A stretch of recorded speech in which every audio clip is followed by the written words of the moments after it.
He walked toward his friend. Bedri had assumed a natural defensive position. With hands that were obviously being restrained with difficulty, Omer tried to grab him by the shoulder. Failing in this, with both hands at once and with force, he pushed Bedri toward the door. Majide, who until then had stood without making a sound, as if turned to stone, let out a scream. Bedri stumbled backward and held on to the wall. With his hand he opened the door latch. At this moment he saw that Omer, his whole body shaking, had collapsed onto the chair from which he had risen a while ago. The young man, whose head immediately fell to his chest, was crying with his shoulders shaking. Bedri looked at him with real pity. His own eyes had also filled with tears. He didn't know whether he pitied Omer more, himself, or Majide. He hesitated for a moment whether to go or not. Then, looking at the young woman, "You see, it's impossible for me to help you. You have to deal with this boy alone. Goodbye," he said. 19. Majide stayed where she was for a while. After Bedri's footsteps crossed the carpeted hall and disappeared on the stairs, only Omer's short, faint sighs filled the place. The young woman looked long at her husband's state. For the first time there was anger inside her rather than compassion and interest. Several times she felt the need to go and punch his head and face. In her head, that old question that always remained unanswered was throbbing. By what right? By what right? By what right is he doing this to me? What did I do? Am I everyone's plaything? By what right? And the more she thought these things, the more her anger increased. Finally, unable to hold herself, she grabbed Omer by the shoulder and shook him, and in a voice resembling the scream she had let out when Bedri stumbled toward the door a while ago, she said, get up and run after him. How did you dare to wound so deeply a person who has done nothing but good to a madman like you? Go. Only after that can I talk to you. Don't look at my face until you find Bedri and tell him you're sorry for what you've done. Only then will I too be able to look at your face. Oh my God, how low you can sink, Omer. I couldn't have imagined this much. I would expect such things from everyone, from all people, from my mother, from my father, but I wouldn't have expected them from you. Are you aware of what you've done, what you've said? You couldn't have done me a greater wrong.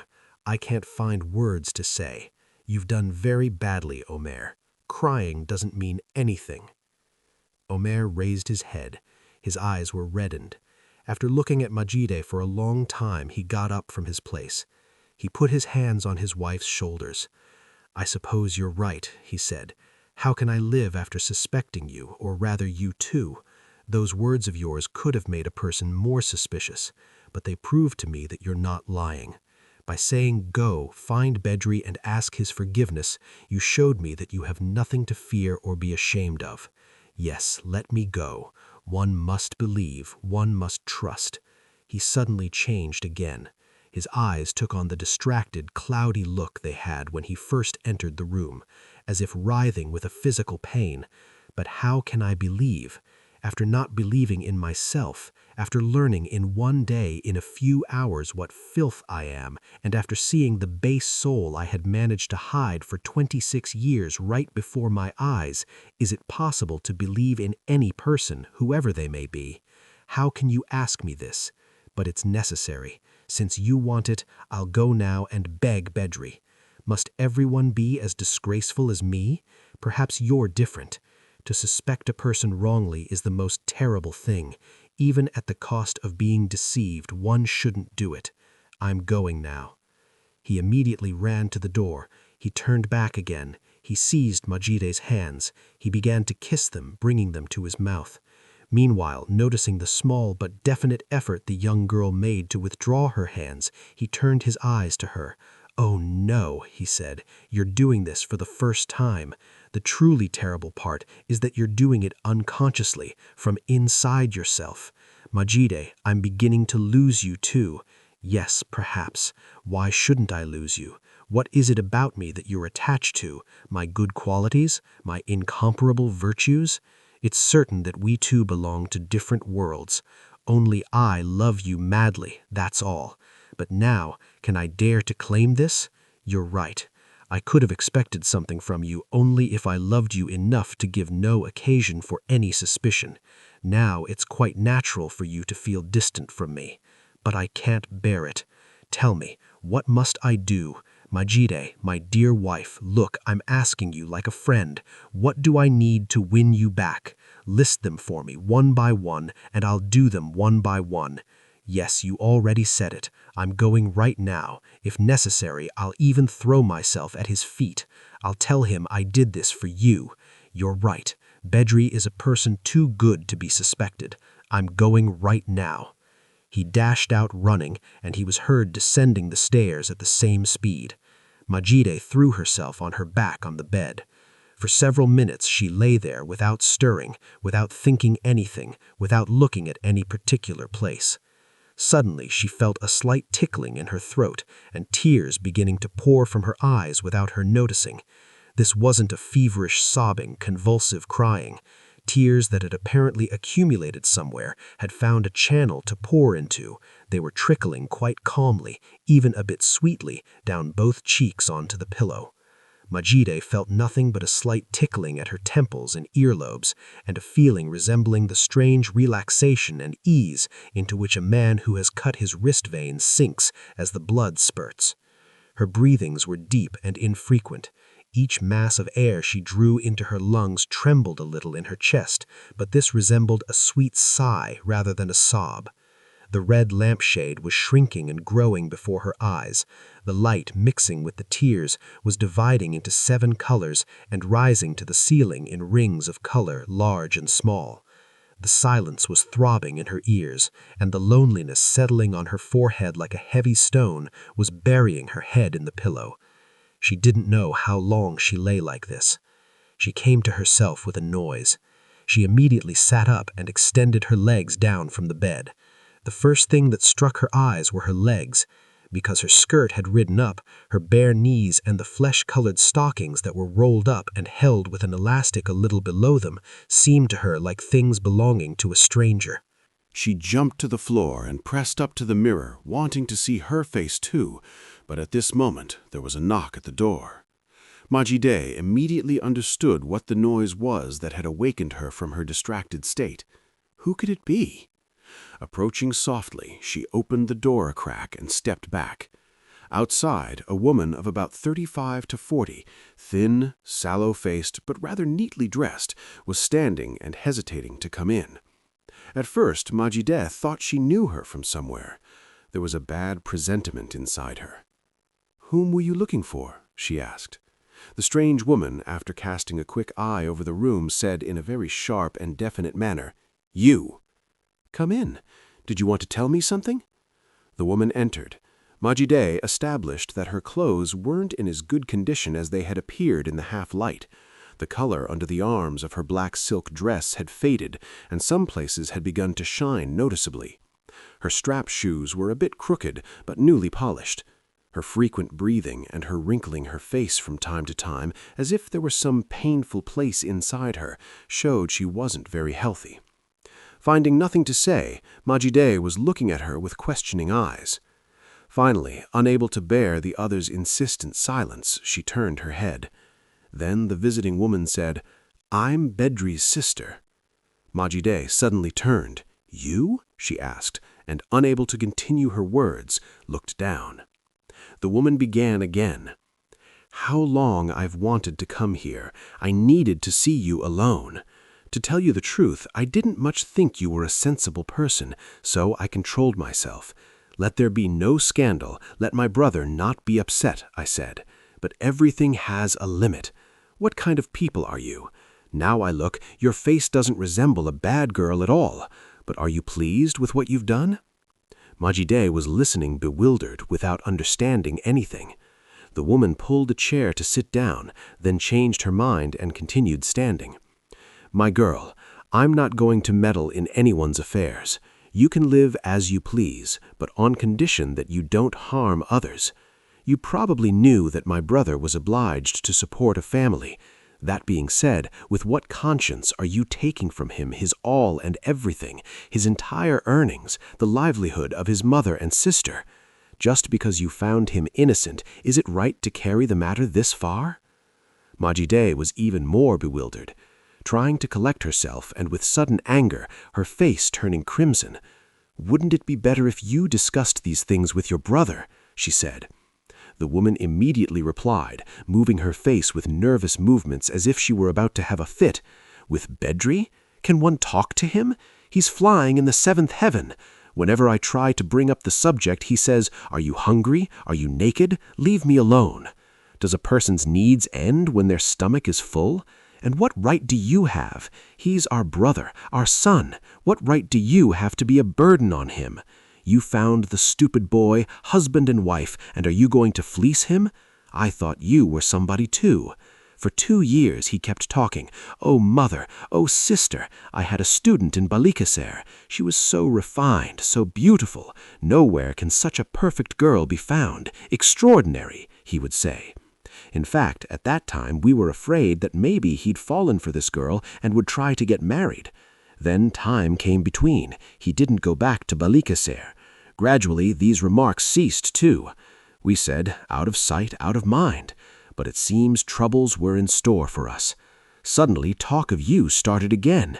He wasn't so enthusiastic anymore, of course. 'Mother, that girl got married, and to our Omar. I hope they'll be happy,' he would say. But it was also obvious that he was wasting away inside. He would bring you up out of nowhere. 'I think they're suffering a lot. Why does this Omar get married on so little money anyway? Isn't it a pity for the girl? But he's a good boy. I hope they'll be happy,' he would go on. Several times he let slip, 'I'm doing what help I can, but there's no way to fix their situation,' thus revealing that he was giving you money. He's very naive. He can't hide things like this at all.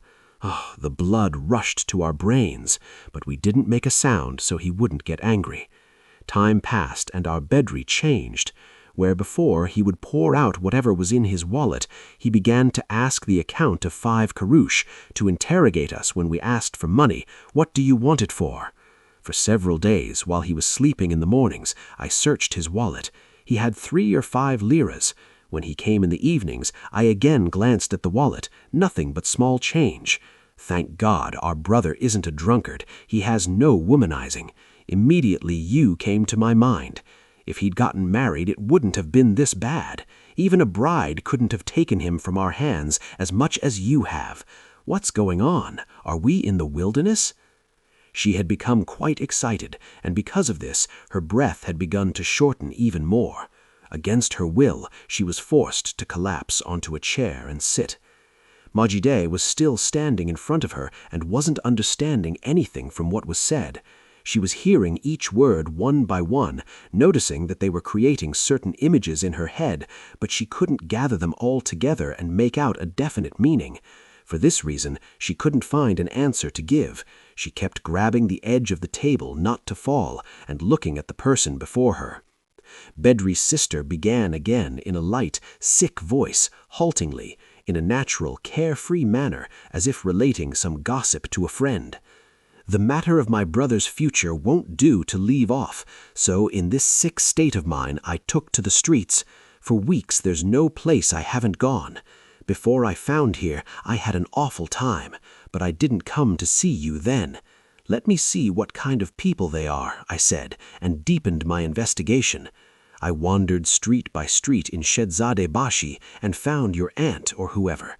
The poor woman, it seems she was troubled. She opened her mouth and closed her eyes, shouting, 'Our family honor has been ruined. We have no such relative.' She nearly fainted. You have a bright-faced brother-in-law. I saw him too. You had not failed to cheat the poor man either. She had an 80 lira debt for 2 months' board and keep, without once coming to kiss our hands, without saying, 'Forgive me,' she cleared off. 'I'll have my hands at her throat,' he says, cursing." Unable to bear any more, Majide collapsed where she stood. As she fell, she had tried to hold on to the chair with her left hand, but failing, she had stumbled worse and struck her forehead on the corner of the table. From the effect of this blow, she immediately lost consciousness and lay full length on the dirty carpet. Bedri's sister was astonished and had begun to be quite afraid. Something will happen to the girl, and they'll blame me, she alarmed. She ran towards Majide. She raised the head of the young girl, which had slid under the table and was completely covered by her curly hair. The upper part of her right eyebrow was swollen and reddened. She wanted to pick her up and carry her to the bed. Her breath and strength weren't enough. Becoming even more frightened, she dashed out into the hall. "Is anyone there?" she shouted. There were stirrings in one of the rooms, and the madam burst out with her black clothes and her perpetually sullen face. "What's happened?" she asked. Together they entered the young girl's room. Bedri's sister was explaining. "Suddenly she was taken ill. It's probably something nervous. Maybe they quarreled with her husband." The madam laid Majide on her bed with her strong arms, opened her chest, rubbed her wrists. Seeing the swelling on her head, she said, "Oh, my poor girl, she's hit something," and dashed out to get vinegar. Meanwhile, Bedri's sister, continuing to rub the young girl's wrists, was muttering to herself. "Bedri came home a little while ago. He was acting like a madman. He went up to his room and threw himself on his bed. I put my ear to the door. It seems he was crying. A man tall as a post, still a child. This girl is having fainting spells here, too. I wonder if they're both really in love. God forbid. And the good-for-nothing who's supposed to be her husband, what a cuckold he must be." When the madam entered again, she stopped talking and, after standing for a few minutes, slipped away without waiting for the young girl to come to. 20. When Omer returned home, Majide had opened her eyes but hadn't yet collected her head. The madam was going in and out with her sullen face and continuing her treatment with various remedies she knew. When her mind grasped that she couldn't explain the incident in her half-baked Turkish, she had fallen silent and set to work again. Omer was very curious about who the skinny woman was who had made his wife faint. Seeing the ceiling for a while with half-open eyes, Majide slowly turned her head to the side. Omer, who was standing there, immediately seized the young woman's hands, saying, my darling, what happened to you?" Because at first Majide couldn't remember anything, she only smiled and closed her eyes. After the madam collected the several bottles she had brought, she gave a slight nod and left the room. Husband and wife, in a sudden silence, looked at each other for minutes. It was approaching midnight. The noise in the streets had ceased. A cool breeze was stirring the thick, dirty curtains of the open window. Omer said, "You'll catch cold. Come, let me undress you and get you under the quilt." With extraordinary care, he took her dress off from her back and her stockings from her feet. He, too, undressed and got into bed without turning off the light. After sliding his arm under Majide's head, they again stayed motionless for a long time. The woman was looking at an unknown point on the wall, and Omer at her face. Although Majide's color had paled a bit and her chin had grown a bit longer, she was still beautiful, perhaps more beautiful. The light of the lampshade was dyeing the tips of her lashes red. Her lips from time to time were trembling as if shivering. Finally, she slowly turned her head toward her husband. The first word to come from her mouth was the question, "What did you do?" Omer couldn't understand what these words, spoken in a whisper, meant. Did it mean, "What things you've done! Why did you do them? Look what a state you've put me in!" Or did she mean to say, "What did you do? Did you go and see Bedri?" He found it easier to answer the second form. He said, "I went to Bedri's house. When I saw the poor boy's condition, I was truly ashamed of myself. A person can only be this ruined if they've been unjustly attacked. Despite this, he received me in a friendly way. Yes, as if nothing had happened, in a friendly way. It was readable on his face how much he wanted to excuse what I'd done. When I told him everything, I can't say he agreed with me, but he pitied me. Ah, Majide, if you too knew everything, you would pity me." Suddenly breaking off his words, "Who was the woman who came after I left?" "His sister." "His sister? Bedri's sister? What did she want?" Majide made a gesture showing that she was extremely tormented by remembering the scene that had passed between her and the woman. Taking her eyes from Omer, "I don't know. Bedri's being friends with us, his helping us wasn't right. It was doing them harm." Omer said with an anger whose sincerity he couldn't determine, "Animal, what business was it of hers?"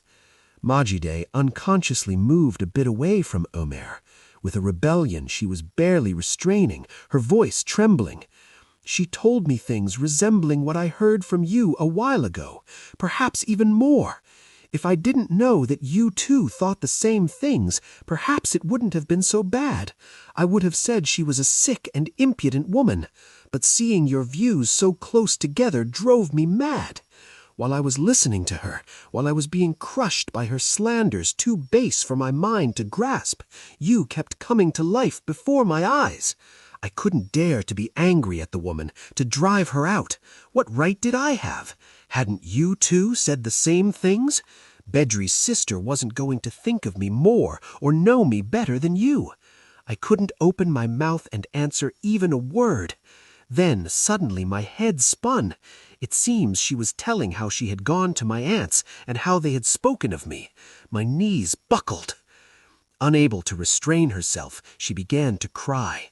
This was her second crying this evening, but this time the tears weren't flowing so calmly and peacefully.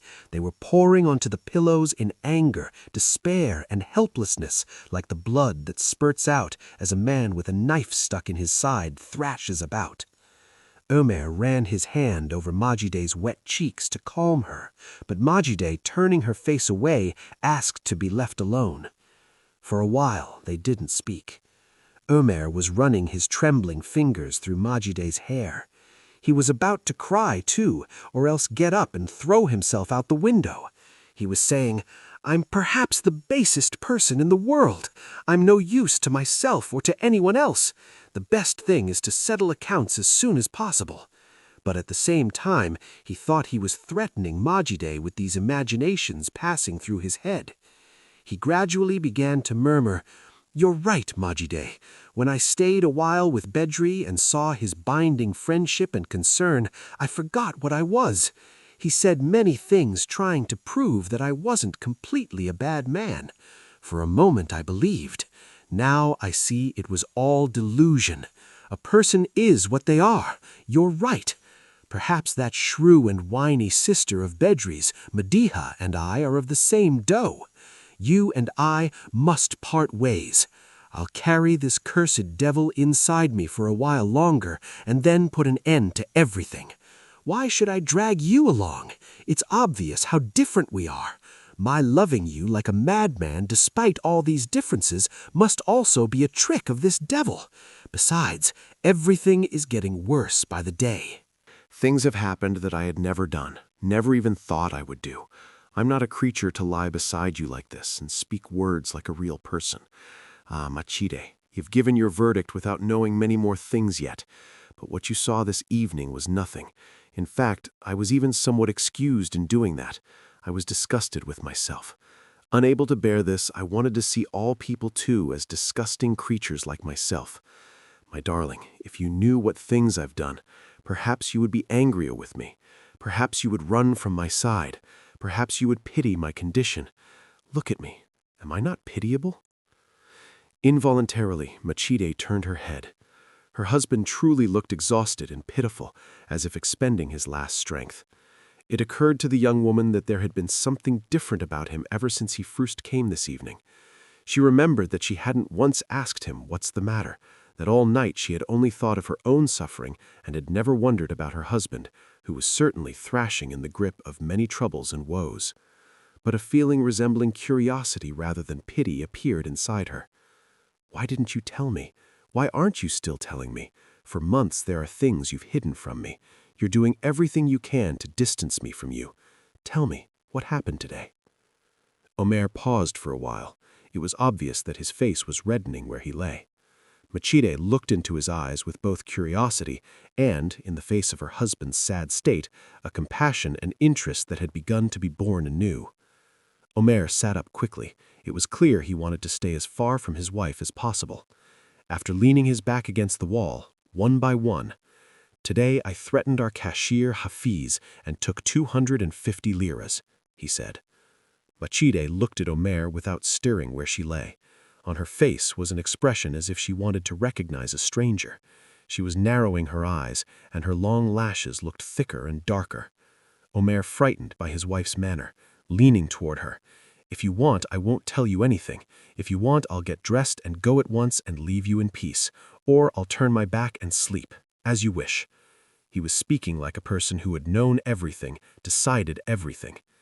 Extending her arms, Machide took him by the hands and laid him beside her again.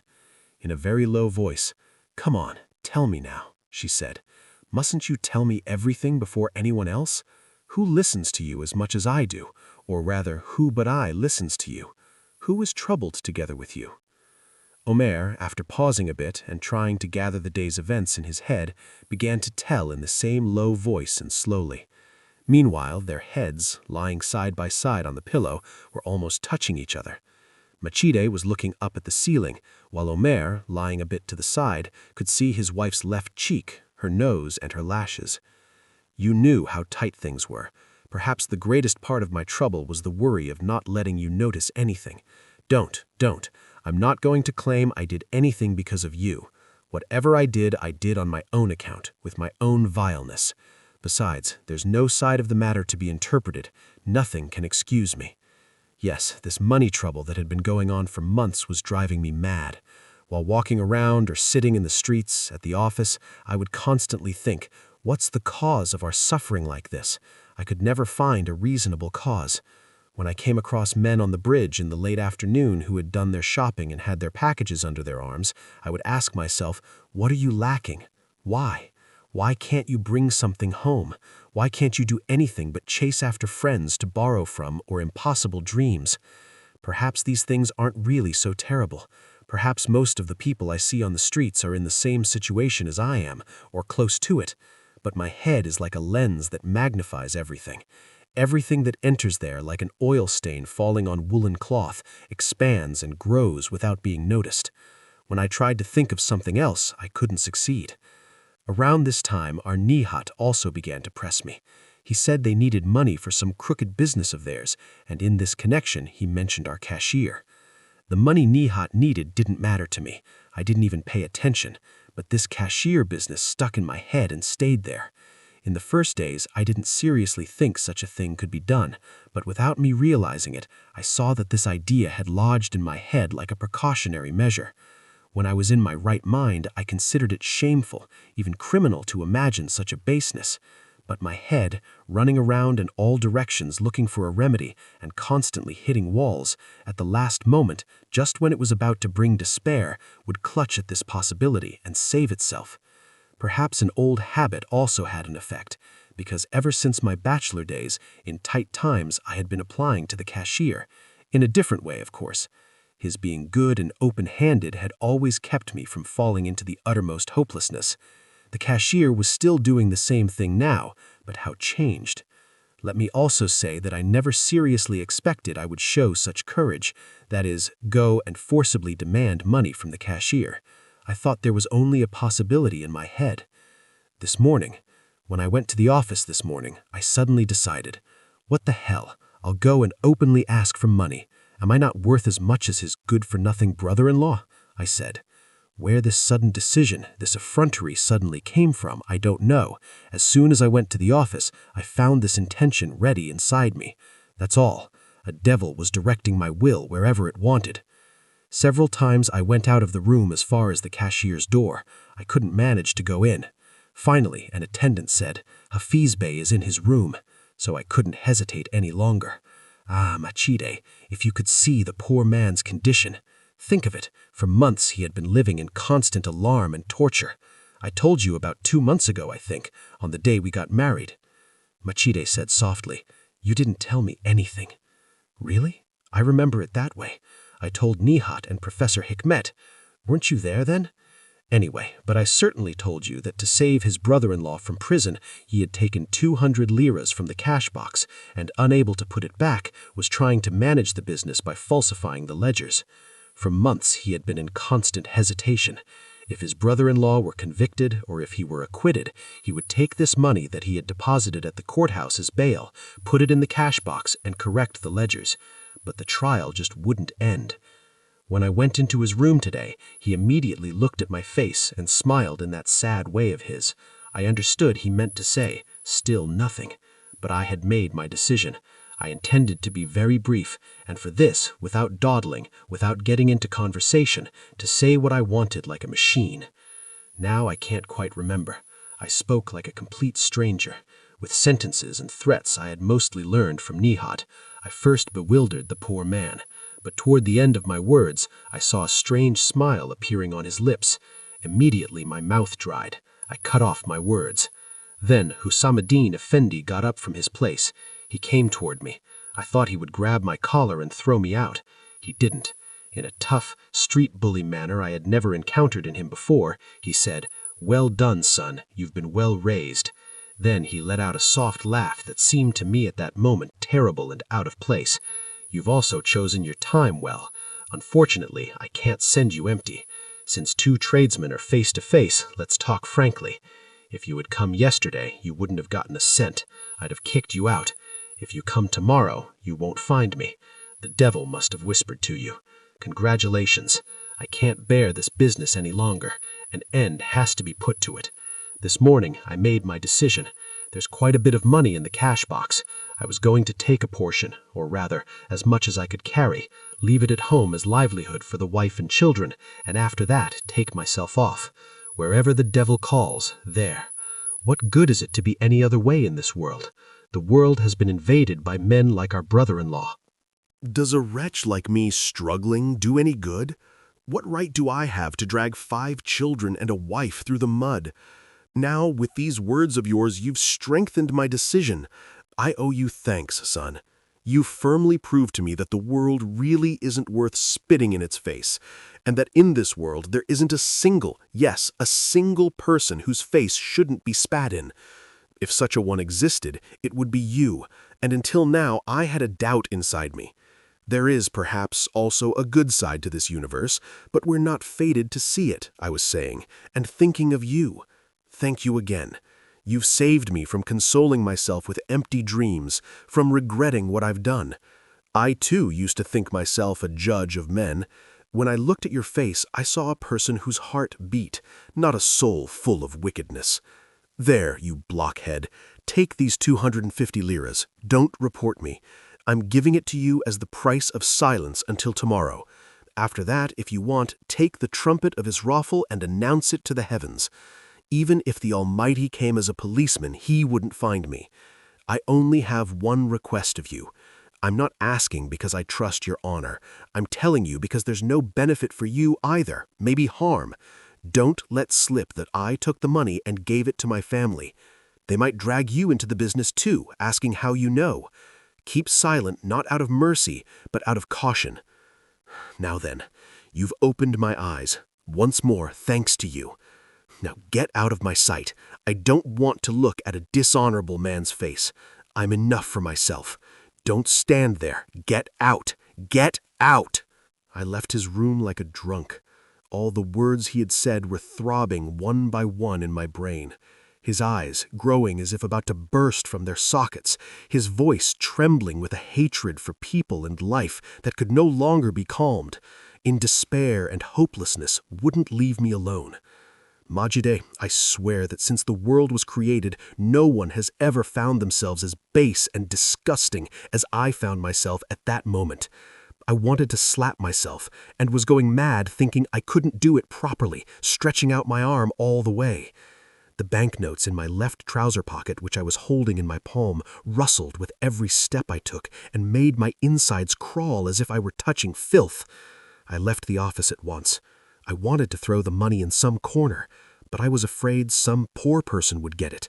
Not the most wretched, basest person in the world was destitute enough to deserve this money. What should I do? What should I do? I was thinking. Every moment I had them on me was bewildering me more, melting me. But I considered subjecting myself to this torture a kind of revenge. Suddenly, I found myself near Bayazit. While walking around, I had come this far without realizing it. Immediately, it occurred to me that Nihat's house was in this area. Yes, that fellow deserved this money. Perhaps he wouldn't understand what this meant, would even be pleased, but I was thinking how I would be disgusted by him knowing he was the owner of these 250 liras, and I was almost beginning to take pleasure. He lived in one of the roads going toward Kumkapu. He wasn't home. I rolled up the money like a tube and pushed it under the door. I was penniless, but a bit lighter. I came here from there on foot. Although he had been speaking in a whisper, Omer had grown tired and had sweated. He closed his eyes for a moment, and during this time he didn't notice that Majide, perhaps without realizing it, made a movement to draw away, not to touch him. Without opening his eyes, in a voice like delirious talk, I found you two sitting face to face at home. At first I didn't understand anything. Then suddenly all the filth of my soul poured out. But what could I do? Can a man who has seen the filth of his own soul so close believe that others will be clean? He suddenly opened his eyes. He saw that Majide had drawn away from him, that with frightened looks had gone to the very edge of the bed. Oh no, Majide, why did you make me tell you everything? Were you going to act like this? Then why did you say, tell me everything? Now you don't understand me. If you did, you would sense that the one who did all the evil wasn't really me, but another me that was hidden inside and looking for an opportunity, and you would pity me. You would try to save me. Bedri understood me. How did he understand me? How did he stroke my cheeks? And what things I had done to him? Majide, how can you leave me? He collapsed onto the pillow. His arms were hanging down from his shoulders like dead. He wasn't sobbing, wasn't crying, wasn't complaining, perhaps not even breathing. This state frightened Majide further. Poking her husband's head with her hand and trying to lift his face from the pillow and turn it towards herself. Omer, look at me. My dear husband, don't be upset. Look at me, she begged. Seeing he made no sound, she became more alarmed and leaned over him. She began both to whisper sweet words in his ears and to kiss his cheeks and neck. She couldn't bear to see him so ruined. A feeling that bound Omer to Majide at the most unexpected times, this feeling that this man at this moment needed her 100%, and the pride this gave her was making the young woman forget everything. As she pressed close to her husband, her bare feet touched his, and at every contact a violent trembling passed through Majide's body. Finally, she succeeded in turning Omer's head. The young man's face was pale and slack. A smile full of gratitude gave his face, which resembled a gravely ill person, a sweet and attractive look. Majide found Omer's lips, which had now become completely childish, and extending her arms under and over his neck, pressed even closer to him. 21. About 10 days passed after these events without anything extraordinary in their lives. Since the end of the month had come in between, there were no severe money troubles yet. Only, contrary to all of Majide's expectations, during this period, Nihat had begun to visit them more frequently. This time he was also bringing some strange young men. These youths, who were said to be studying in various departments of the university, and whose habit of talking at the top of their voices and making broad gestures struck the eye at first moment, would gather in the dark hall of Omer's boarding house, make enough noise to force the madam to stick her head out of her room door from time to time and survey the scene with angry eyes, discuss certain matters, and completely accept Nihat's ideas, and then disperse. Sometimes they would read to each other certain writings they took from their pockets, or they would do the proofreading of the magazines and brochures they were publishing. Their writings consisted of insults to adversaries, whose names were usually not mentioned, or rarely mentioned together with terrible epithets. If one were to believe the claims of these young people, all the sensible intellectuals in the country were tainted in some way. They attacked some as lackeys of such and such a nation, some as sold slaves of this or that idea, some as cowards and flatterers, some as having bad blood. Although he was only an eavesdropper, Omer had noted with astonishment that they had no knowledge about the men and ideas they were fighting. For this reason, one day he said to Nihat, "Hey, I feel sorry for you. You could have gathered more sensible people around you." But the other replied with a cunning smile, "No need. Nothing can be done with sensible people. We need people who will believe without objection and act without thinking. It's easier and more appropriate to bind these young men with some romantic aspirations, to make them feel the longing for swaggering adventures, to show them today's borders as narrow, to feed them with great desires, and thus to have them all in the palm of my hand.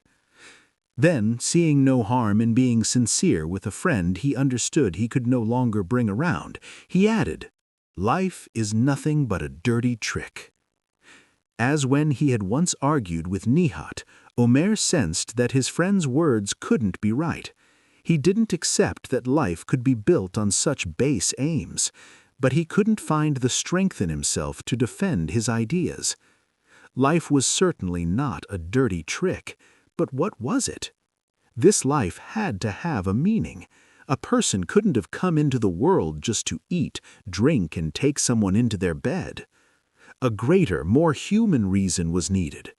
But his head, accustomed to laziness, couldn't find it, was too lazy to try to find it, and since he couldn't accept things he sensed were wrong and base, he found salvation in flight. He had made it a habit to flee from everything, from every deep thought, from every distressing self-examination.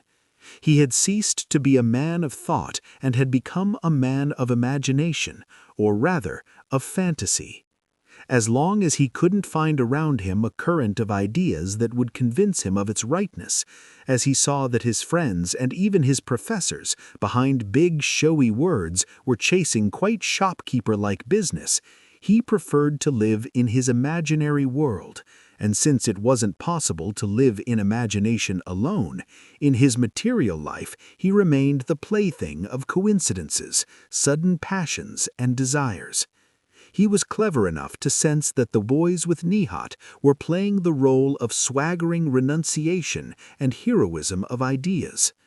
While they looked at Omer as a youth without ideals and selfish, a man with a vagabond soul who never feels the need to believe in anything inside him, Omer too was muttering, "I know you, young braves. All your sacrificial impulses will last only until you've got yours."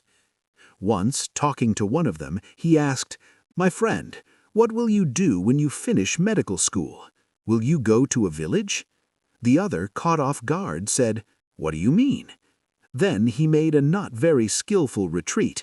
"However, if necessary, I'll go." What does "if necessary" mean? How will it become necessary? The village needs a doctor. If you want to go, no one will stop you. What will you wait for? Seeing the boy was preparing to answer, he continued, "Don't say anything, my dear fellow. Let me count off your objections before you do. Before going to villages, many of our towns need doctors. Because of the lack of facilities in villages, we can't be sufficiently useful. We can't waste this much education and the country's effort embodied in us in a limited area, right? Very well, I agree with you. Then why do you keep writing renunciation articles, epics to the peasant? Look, let me tell you what you want. First, as the head of all your success, you'll look for a big string to pull. Don't object. You'll look sure as anything. In fact, if you're getting close to your final years, you've probably already started looking.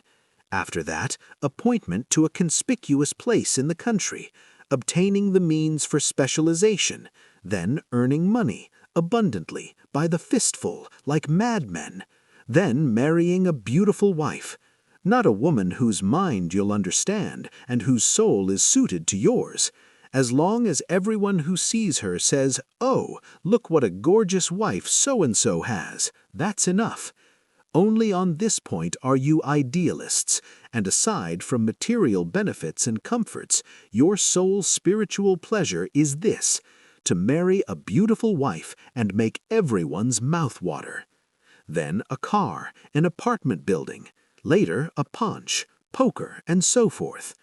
I see your life spread out before me. I'm not saying anything's wrong either. Very well. So this is how it has to be. Let it be so. But preparing for this future, what's the need for a preface in the style of what you're doing now? Is it so that when you grow old, you can say to your friends, "In our youth, we were very idealistic, but life changes a person. Now we've become realists. Ah, those fiery days." Do you hope that by leaning on this short period of chatter, you'll excuse the disgraceful and empty nature of your subsequent life? Nihat, not finding Omer's pedantry of this kind right, would try to steer him in other directions, and lately would open gossip topics with Professor Hikmet, who had been coming together with them. But whenever Omer found the chance, he wouldn't refrain from pestering those poor young men. He would catch any one of them and start attacking. "Well, young friend, what business are you after? Law? Wonderful. For now you're amusing yourself like this. The day after tomorrow, when you become an assistant public prosecutor, you won't have time to bother with Iran and Turan. You'll go from village to village for in flagrante delicto. You'll demand sentences based on files you've half read. And to grasp the meaning of your life, you'll gather your friends in your bachelor room and toss back a couple of glasses in the evenings. You'll see how your aspirations will narrow in a few years. Not a trace of this fiery state will remain. You'll emphatically avoid heroic acts that would prevent your promotion one grade on the salary scale. Before every superior, you'll have only one thought: to make them like you at any cost. So empty out your rebellious spirit now. It's the perfect opportunity. While you're a student, you can find any professor you want ignorant, any teacher you want stupid. You can make any criticisms you want. There's no harm in it. On the contrary, your standing rises among your friends. Attack with insults people you know can't answer you openly. Write that they're traitors and villains. Youth is fiery. It wants action and excitement. Get carried away, as long as you don't endanger your future. Once, talking to one of them, asked, "Omer Bey," he said, "you speak almost like an old man, but you're approximately our contemporary. There's only a 3 or 4 year difference between us." At first, Omer couldn't find an answer to give. After thinking for a while, he said, "You're right. Both your business and mine is chatter, only with a difference. You think you're doing something. I know very well what I'm doing, or rather what I'm not doing. Besides, I'm a person who lives more inside me. For this reason, I count for having lived several times more than you." During these arguments and article readings, Majida usually didn't leave her room. Only from time to time, Professor Hikmet would ask Omer, "Where is sister-in-law? Won't she join us?" And Omer would go and bring his wife. At such times, the professor would turn the conversation to very attractive topics, for example, to Arab historians, or to the Seljuks' use of weapons, give details for hours, and think he had thus made the young woman admire his learning. Lately, the professor had also acquired a mania of getting married. His students were finding him girls every so often, but for some reason the business just couldn't become serious. Sometimes Nihat would ask, "Majida Hanum, don't you have a good and pretty friend at the conservatory?" And Majida, blushing slightly and thinking it was serious, would say, "I don't know. I've never looked with that eye." The professor was looking for something both beautiful and educated and from a good family, and he thought his endless learning gave him the right to demand all these virtues. Because Majida didn't want any arguments to occur between her and Omer, she couldn't bring herself to say anything, but she also felt she couldn't hide any longer that she didn't like these friends whose visits were mounting to every day. After returning from the conservatory during the days, she needed to tidy the house, prepare food, and also rest a bit. After that evening's events, a fresh and strong friendship had begun anew between her and Omer, but as yet nothing had been settled. Inside both of them were knots that needed long conversation and understanding. They had to lay themselves out before each other as if getting acquainted anew, to base their love again on certain foundations. Their present relationship more resembled an armistice based on mutual trust. Living for a long time in this state wouldn't improve the situation. It would cause both sides to hide certain things from each other again, and the more they hid, the more they would unwillingly nourish certain dissatisfactions toward the other. For instance, Majida wanted to settle the matter of Omer's friends at its root. She noticed that her husband wasn't very heartily attached to them, that he associated with them simply out of habit and because he saw no reason to break off relations, but she just couldn't say everything openly. The reason she had suddenly said, "Let's go," to Omer the evening they went to the music garden was that these lofty men's conversations had become unbearably meaningless, but also, alongside this, Professor Hikmet's increasingly shameless drunken manner. Because they were sitting side by side, he would lean toward Majida from time to time and say something completely unthinkable. Meanwhile, the fetid air of his stomach would cover the young woman's face and cut off her breath. His hands, which he let fall beside him, not quite as a result of drunkenness, showed a conspicuous tendency to touch Majida's knees or legs, and his eyes, resembling those of a sick cat between his reddening lids, were roaming over Majida's chest with looks whose meaning was quite clear. It was possible to tell Omer this openly. Omer would immediately believe her and turn his back on all his friends. After the cashier affair, it was clear he wanted such a thing too. But it was also possible that he would go first and quarrel with the professor and cause an incident. Besides, after every event that excited Omer, a nervous distraction would settle on Omer. This state had begun to frighten Majida. Even if she were right, even if Omer accepted this right, she knew there would still be a part inside her husband that said, "Why did you disturb the harmony of my soul?" She had learned Omer's tendency to avoid definite actions and decisions and to leave every unpleasant matter as it was without touching it. To give himself to any job and work at it, to bring a matter to a conclusion, sweet or bitter, frightened the young man.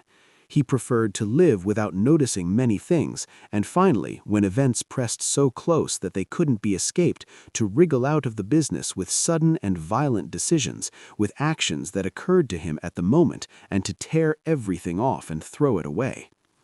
The young woman kept thinking and couldn't reach any decision. After that incident, Bedri only came once and together with Omer. After sitting for a few minutes, he left at once. From his manner, it was clear he knew about his sister's visit and felt himself guilty toward Majida. During this visit, he said he had seen an acquaintance from Balıkesir, and according to what he had learned from him, her mother was very worried about Majida. Majida said, "Yes, I've done very wrong. I haven't written a letter for 3 months." But what could she write? Explaining her situation to Balıkesir was quite difficult, even impossible. Only if this wedding business were finished, perhaps things would become a bit easier. On the other hand, she was afraid her brother-in-law and sister might take some senseless actions, might even apply to the police. But Omer's family, although now completely scattered and impoverished, was still counted among Balıkesir's respected notable families. To become their daughter-in-law would set many things right again. Around this time, events again followed each other rapidly, and Majida's life took completely different directions within 24 hours. Chapter 22.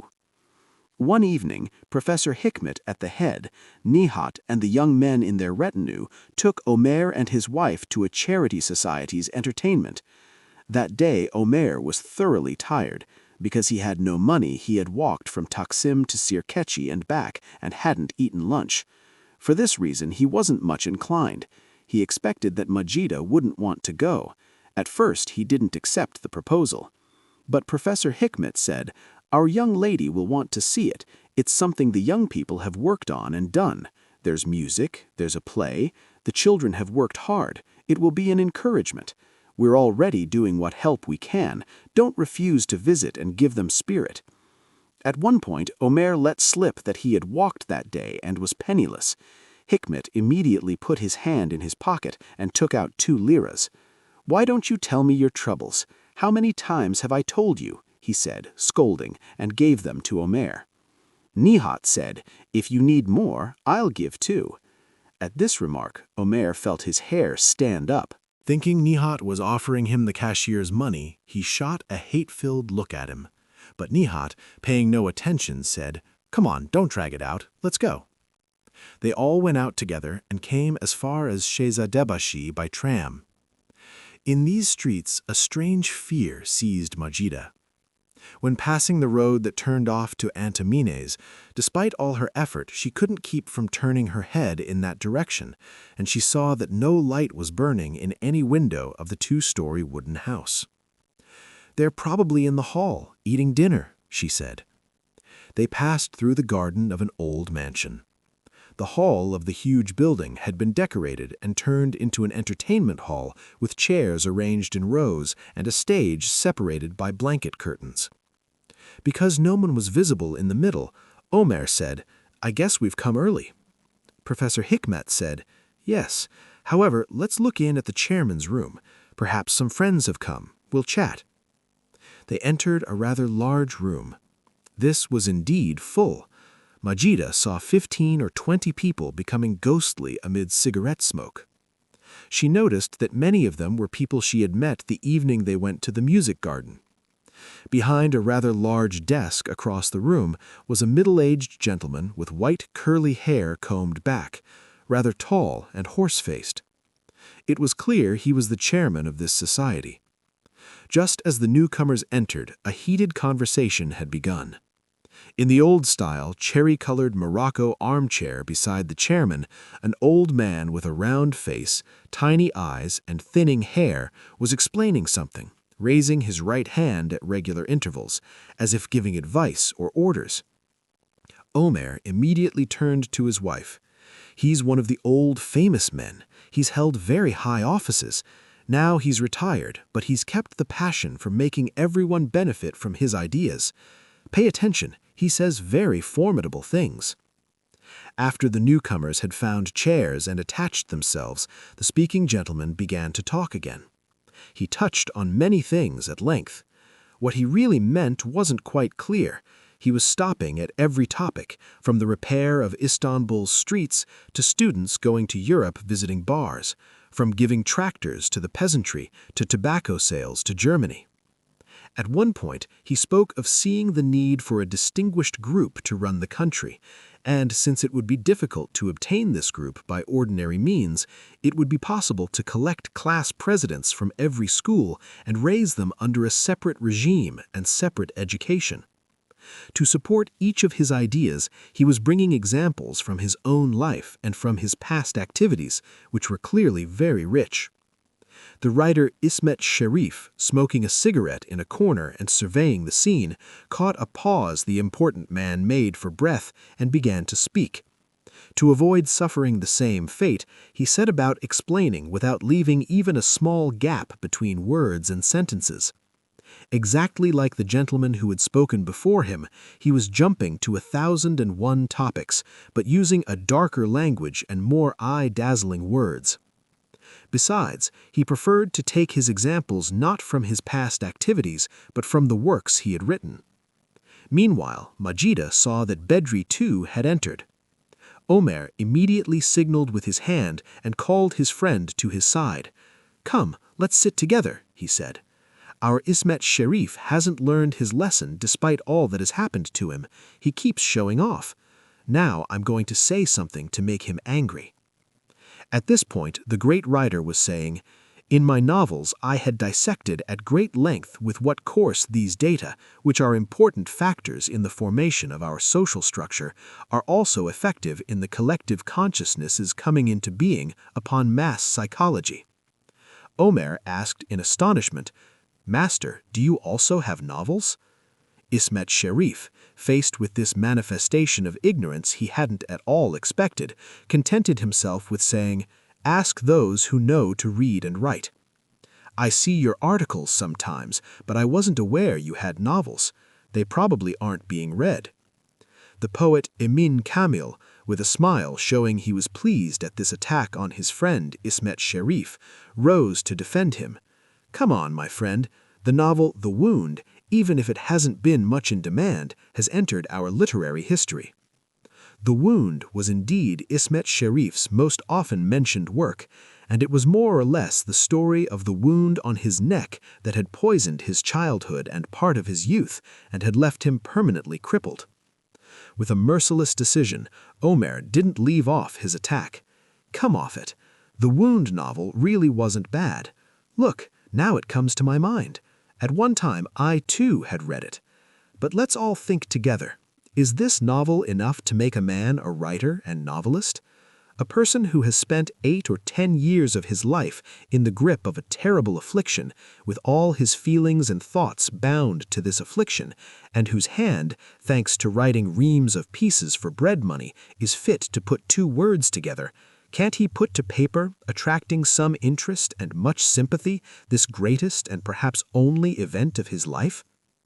The wound novel, if printed in proper type, would barely make 60 or 70 pages.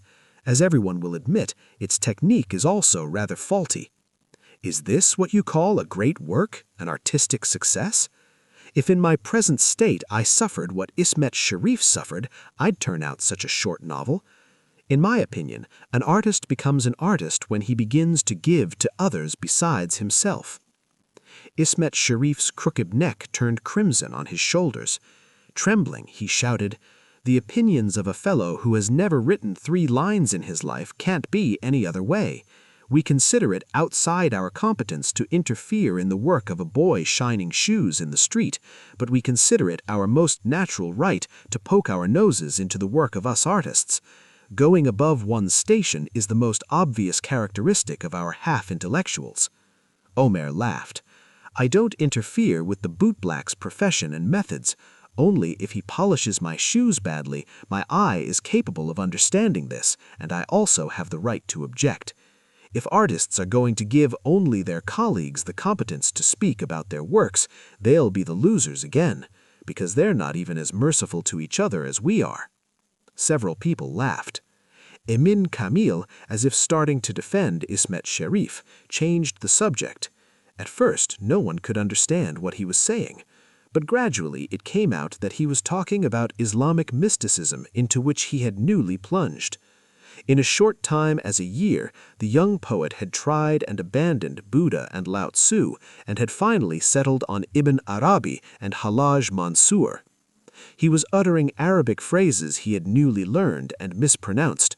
He was reciting couplets, relevant and irrelevant, after saying, "Mansour said, 'I am the truth. His word is truth. The truth spoke.'" He was blinking and looking around to see how this wisdom was interpreted. The white-haired chairman sitting at the head of the table began insisting, "Emin Kamil, read us a poem." Several others who admired the young poet and his interesting transformations also insisted. Everyone fell silent, and without getting up from his place, the poet began to read a long poem in a deep and rather sweet voice. In this poem, all the frightening words and concepts existing in Turkish seemed to have been gathered together. It was clear that an effect that made the hair stand on end was thereby intended. There was talk of blood-red apocalypses, voices coming from the unknown, Arab sisters, bloody dawns, fires, poisons, delusions, and at one point also of a man shooting an arrow at an apple like William Tell. But this arrow was of fire, and this apple was of soul. When the poem ended, everyone was silent for a while. The incomprehensible nature of the poem and the suggestion the listeners had made to themselves had settled like a cloud on the bright intellect and needed time to disperse. Finally, the society chairman, remembering that the right to the first word and judgment should belong to him, said, "Extraordinary! This is what poetry is. Congratulations." Then, thinking that making at least a small criticism was the only means of proving he understood these things, he added, "Only, I didn't quite understand one line. The image seemed to me a bit, how shall I say, a bit violent. I don't know how the friends found it. This line, 'I spat out my eyes from my mouth like beads.'" Immediately a heated argument began.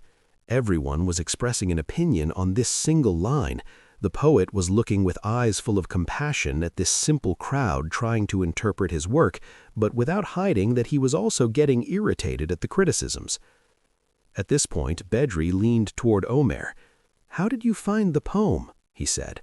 "I don't know. I didn't understand anything. But it seems not bad. It makes a strange effect on a person." Bedri shook his head with a sad smile. "That's just what Emin Kamel wants, to make a strange effect without anything being understood. What simple people we are. If we sit down and think properly, I'm sure we'd admit that this poem is one of the simplest pieces of charlatanry and nonsense that could be written in the world. There are commonplaces in these 5 or 10 lines written with no foundation in any deep and powerful feeling, any great and stirring idea, simply to dazzle the eye and appear mysterious, that we couldn't excuse even in a student. Only the poet, knowing what kind of stuff we are, has resorted to a few cheap and simple devices. The first of these is the mystical atmosphere, which has always proved effective until now. A few mysterious and enigmatic formulas, a few religious metaphors, a couple of dark expressions that an ignorant and crooked bigot resorts to in order to foist himself on the environment still cloud bright thoughts today. We forget that all the incompetents who imagine there's something in themselves invariably resort to this simple remedy, the trick of appearing deep and meaningful by being dark and confused. Besides, Emin Kamel has also succeeded in making himself seem interesting to us, in creating a magical veil in our eyes with the formidable convictions and faiths he changes so often. Many of his ways, the absurdities that in others would be enough to make us laugh at once, the tactlessness and impudence born of disrespect and irreverence towards those around him, seem to us like the expressions of a great personality. We don't notice that the unshakable inner balance that must exist in a man who really has personality, the strong respect for humanity and naturally for people, strong enough not to consider them blind fools, does not exist in him. Look, on the line, "I spat out my eyes from my mouth like beads," this whole lot of people, none of them stupid, are seriously arguing, and this poet, believing in his own greatness himself, is looking at them with grateful eyes. But if you pay attention to his face, you'll see how a lump of a lie is hidden in the inner parts of his soul. The most terrible lie is this, too, this deep hidden lie into the clutches of which we've fallen enough to use even against ourselves. It's always this great lie in his soul that keeps him from thinking about the society he lives in, that takes him to Buddhism, that leads him to Chinese philosophy, that plunges him into mysticism. His intelligence, which seems to have no connection at all with the ordinary course of the universe or with material things, finds such cunning, such shopkeeper-like tricks for extracting money from his rich father that you couldn't think of them if you thought for a year. His old rich father, too, has believed in his son's genius. Despite this, he wants to be strict about money matters. And Emin Kamel, to make a new killing, invents things like, "I've been invited to a congress in Europe," or "I'm going to put out a new magazine. The world will be amazed." He takes the fake literates to his home and has himself extolled to the skies in his father's presence. He receives proposal letters from imaginary European publishers written in a language his father doesn't understand, full of sentences of appreciation and admiration. Then the man who arranges such skillful theatrics convinces us that he's a genius, a great poet, a boundless thinker, because he walked barefoot on his farm. People's weakest point is their astonishing tendency to believe without asking, investigating, thinking, racking their brains. The best fertilizer for raising and feeding the false prophets in the world is precisely this crowd that struggles to believe without knowing. Bedri had said these words in a low voice, distinctly and without getting at all excited. No one but Omer and Majida had heard him, but these two had completely forgotten the argument still going on around them. They had not at all expected Bedri to speak so long, giving himself so much. Omer was just now understanding that his friend, despite standing silent and unobtrusive, was a man who thought and planned many things. Meanwhile, Emin Kamel's argument had long since ended. Nihat had begun to speak and had set about explaining his well-known ideas about the classification of people as strong and weak, stupid and clever, and the establishment of a society accordingly. Again, there were many signs of approval and agreement around. Everyone, thinking the privilege would be given to the strong and clever, finding the blue bead in themselves or wanting to seem so, found these ideas quite right. Bedri, who was clearly in need of speaking this evening, again turned to Omer. "Another quite strange idea," he said. "Pay attention to Nihat's words. Any minute now he'll invent a religion of strength and worship it. His ardent supporters, if we leave aside the stupid children around him, are Ismet Sharif and Professor Hikmet. All three have a common characteristic. Each is a person who, having received a slap from creation, has remained weak and helpless in some respect in life. You know Nihat's eye ailments. Besides, it's enough just to look at his face. With his skinny body, his thin little arms, and his face that has nothing but nerves, he's a creature as miserable as a clown. Every other day he gets sick either from his kidneys or his lungs. His house is like a pharmacy. As for Ismet Sharif, you see him. Because of the defect in his neck, his life and morale have been ruined, his body has remained stunted, and he has accumulated nothing but frustrations inside. When he opens his mouth or takes up his pen, he can only pour out the poison the years have collected. Professor Hikmet is also a wretch who has the slightest virtue to deaden the desires nature has given him in more than necessary measure, whose life passes thinking of women, whose face arouses disgust in every woman, even in the places he goes for money. You see, all of them owe a certain amount of hatred to life. All of them have come to this state, yearning and eating themselves for the strength they've lacked since childhood. Looking with envy and impossibility at those who really have strength, they finally accepted strength as the greatest, most worship-worthy existence. Now they're making a theory whose mother is helplessness and deprivation. Those who give birth to such ideas are always groups that feel themselves condemned to be crushed and annihilated. They cry, they scream. If an opportunity falls into their hands, they try to use this power they've artificially acquired in the most savage way. But finally, they're trampled and destroyed under the claws of life's eternal laws. These words had settled in a low corner of Omer's mind, like a strange chemistry whose effect he could only guess at. The night had now become quite dark, and there was an intense fog outside. As one of the friends was leaving, Omer stood up too and bent toward Majida. "Shall we get up?" he asked. They took leave of the beholders and went down the stairs.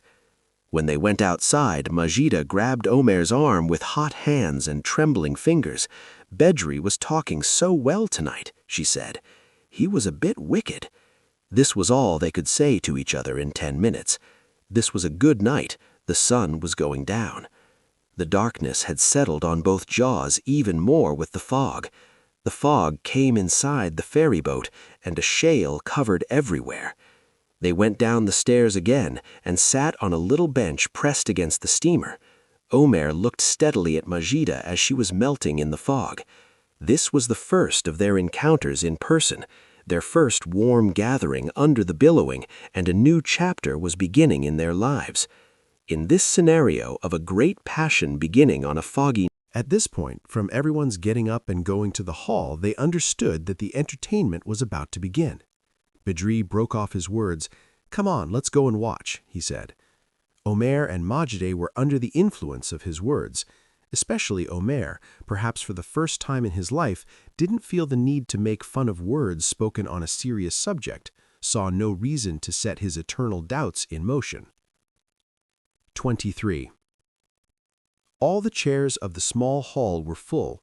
Girl and boy high school students, relatives of society members, university girls and boys were settling in with noisy talk.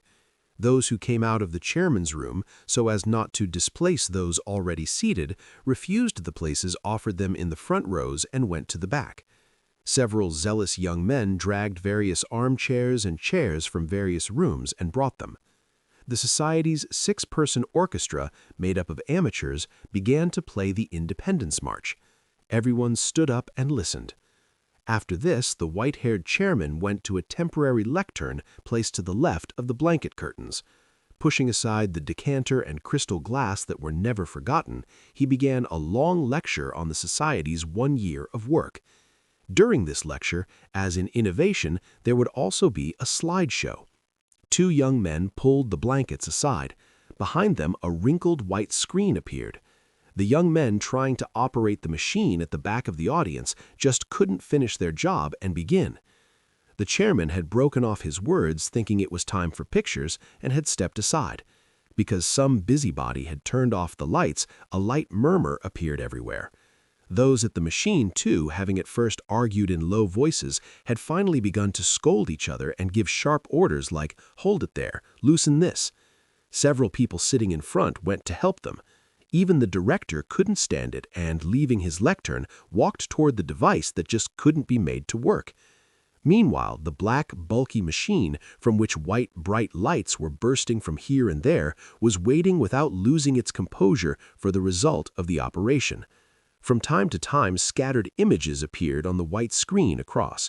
Large human fingers appeared and disappeared, and a pale light, hopping along, was wandering over the blankets and the lectern. Finally, one of these scattered images gradually calmed down and opened. A group of children arranged for having their photograph taken, and in front of them 5 or 6 adults sitting on chairs who had assumed strange positions because they couldn't quite decide what shape to give their hands and feet, smiled at the faces of those present. It was seen that the one sitting in the middle was the chairman. He himself, pointing at the screen with a long stick he had produced from unknown source, said, "Children clothed by our society." Omer, Majide, and Badri were sitting side by side. From behind them came the voice of the writer Ismet Sharif in a whisper. "The children's clothes are the same every year. They dress them at holidays and then put them away. The next holiday, they dress others and have another picture taken." Omer asked in astonishment, "Really?" "I don't know, probably so." Leaning to his friend, Badri said, "He's making it up. He wants to criticize, to make a witticism in his opinion." Omer muttered to himself, "Improper." New pictures and new scenes were being shown, and the chairman was explaining with his long stick. Those who honored our society's spring ball. Ahmed Bey, who donated 40 liras to our society. Now you'll see the graphs. Those who visited our country in a year. The figures are comparative with previous years. The number of poor children whose stomachs we've filled. Hot food was given to all of them at noon. Toward the end of the lecture, especially during the graphs part, because everyone had sunk into conversation with the person beside them, a light buzzing had begun. The moment the director finished his words, the lights came on and the audience began to rub their eyes. According to the program, typed and duplicated, now there was a monologue. A short, buck-toothed, snub-nosed young man, whose face exuded everything but cleverness, came out in front of the blankets in a very seasoned manner. With the confidence of a fool accustomed to always making those around him laugh, and in a very casual way, he greeted the audience and began his monologue in a lisping accent. He was telling about the bargaining and arguments of people belonging to various nationalities with tradespeople like pistachio sellers, sherbet sellers, or coachmen at a pleasure ground and, of course, in old times. He began with an Albanian. With a very amateurish imitation, he said a few sentences lifted from humor papers. The types that came after, Arab, Laz, Circassian, Jew, Armenian, Greek, Kurd, all repeated the sentence the Albanian had first said in amateurish imitations more amateurish than each other. Even the simplest and best-intentioned of the audience couldn't stand it anymore, and the comic young man withdrew from in front of the blankets amid applause. Throughout the monologue, the writer Ismet Sharif had kept murmuring words much resembling the performer's jokes right by Majide's ear. At one point, Majide asked herself, "I met this man only once, I think. A while ago, he also clashed with Omer. I wonder where this friendliness comes from." Besides, this lofty intellectual milieu had not made a very good impression on her. From the first day she began living with Omer, she had been looking in these famous and valuable men for great and extraordinary sides, virtues she had seen in no one until then. In return, she was seeing that the only characteristic distinguishing them from everyone else consisted in trampling as they pleased certain rules that everyone observed. Was this such a great thing? Not listening to a friend who was speaking, snubbing and mocking him, putting one's feet up on the chair across in a music garden, talking at the top of one's voice, from time to time insulting those around and looking down on them. Was this the product of a very extraordinary ability? For months they had done nothing but bring evidence that each was more stupid and untalented than the other, and each proved the rightness of his own ideas. However much Majid forced herself, she couldn't manage to remember even the slightest idea that had left a trace in her head. Only what she had heard and seen about so-and-so's quarrel with such-and-such came to mind. Another difference they had from the people she had known until now was that they looked at a person more boldly, even more impudently, and as if sizing them up, and never saw any need to hide the sparks of desire gleaming in their eyes. And Majid just couldn't find the connection of this with being a great man. For instance, the writer Hussein Bey, sitting in the row before them, who had once given a feast at the music garden, was pressing close to the thin, bespectacled girl sitting beside him in manners not at all appropriate for such a place. When talking to her, he was looking at her as if about to pounce on her, his nostrils dilating and his eyes growing languid. And instead of listening to what the intellectual young lady was saying with great importance, he was studying her throat and lips. Meanwhile, in the middle of the blanket curtains pulled to the sides, a tragedy that brought tears to the eyes was being performed. A 3-act frightful play written by an untalented amateur was being performed by untalented and ignorant amateurs. It would perhaps be a bit unfair to call some of them untalented, because it was clear they wanted to give themselves completely, to affect and show something to the people gathered there. But an immeasurably great ignorance, inexperience, the necessity of imitating bad examples, was putting the work they produced in a pitiable state. Some tried to be a greater artist by talking through the nose. Some thought they would be more effective if they turned to the audience and shouted at the top of their voice. As for the young man lying in a white bed in a state ruined by hunger and tuberculosis, he kept wrinkling his face and swallowing as if his stomach were constantly churning. And to see the impression of these mimics on the audience, at times when it wasn't his line, he was squinting toward the half-light. The woman who came on stage as this patient's mother, despite all her makeup, her long dressing gown and white headscarf, was not an old mother, but a thin, spoiled-voiced little girl. At the very end of the play, the shriek she let out when collapsing on her dead son's bed, which broke and forked in the middle, almost caused a general guffaw among the audience. Despite this, the applause was by no means weak. Majid had begun to be bored again. She was irritated at both those around her and at those on stage. She was going to suggest to Omer that they leave, but she saw that he too had begun to talk with a girl who was one of his classmates, and said nothing. Meanwhile, the society's 6-person orchestra appeared. Majid, wondering what they would play and how they would play it, saw that an ear-splitting dance tune of the season's fashions had begun, and a trembling seized her whole body. The orchestra artists were expending all their efforts to make this piece, whose lyrics and music vied with each other in wretchedness, more terrible than it originally was. It wasn't enough that they all played wrong and out of sync with each other. They were also trying to repeat the tricks of Beyoğlu bars. One, while hitting the drum, wanted to make the mallet do a somersault. The other, with a cardboard horn, was shouting in an English accent, "Come to me, come to my heart, come to my blood," and wriggling with an extremely affected smile, making himself familiar to the audience. When the music was over, Majid took a deep breath. It was as if she had taken off a shoe that pinched her foot. Interrupting Omer's conversation with his friend, she, "Are we going to stay until the end?" she said. Before Omer, Ismet Sharif gave this answer to her question. "Oh, madam, is it right to run away so early? You have no one waiting for you at home. These aren't very fine things, but one must excuse the children. They're all amateurs. They want to do something." While he was saying this, Majid was saying to herself, "Good God, wasn't it he who was muttering behind me a while ago and making merciless jokes?" At this moment, Professor Hikmet turned to Omer. "Look, it occurred to me. While we're here, let our young lady Majid play something too. We can't find such a high musician all the time," he said. Majid, clutching her husband in horror, murmured, "Are you crazy? Can I play something in a place like this?" Omer laughed. "I didn't suggest it. Why should I be crazy? Tell Hikmet," he said. The society's chairman, who had heard this argument, had also come. He joined in the insistence, but when he saw how firmly Majid refused, he gave up. Meanwhile, some of those sitting in the front had found another poor soul and grabbed him by the collar. They were heatedly suggesting something to a tall man with a long white beard and wearing an overcoat, although the season was summer. Professor Hikmet explained to Majid, "Ali Haidar Bey, one of the old sheikhs. Look, you didn't play, but they'll make him play. He blows the ney extraordinarily beautifully." They took the old man, who everyone knew and apparently lived in this neighborhood, almost by force to the stage.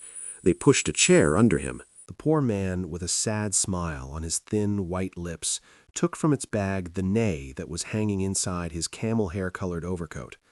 After stretching his fingers a few times and playing them over the finger holes, he began to play. Majid had given him all her attention. The old sheik, who had closed his eyes from the first sound he produced, was playing without any awareness of his surroundings, withdrawing into a completely different world. If he opened his eyes and looked around, he would immediately see how all connection with the milieu he was now in had been severed. Including those who had forced him onto the stage a while ago, no one was lending him an ear.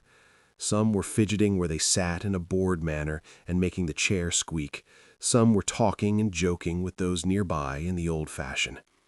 Although Majid couldn't fully understand what the old man was playing, she felt a strange pleasure in listening to him. These sounds she wasn't very accustomed to didn't strike her ears bad at all. Only after the music buffoonery of a while ago, and before such an audience, his stirring his white beard and trembling his wrinkled lips on the black mouthpiece of the ney, forgetting himself, was a pitiable sight.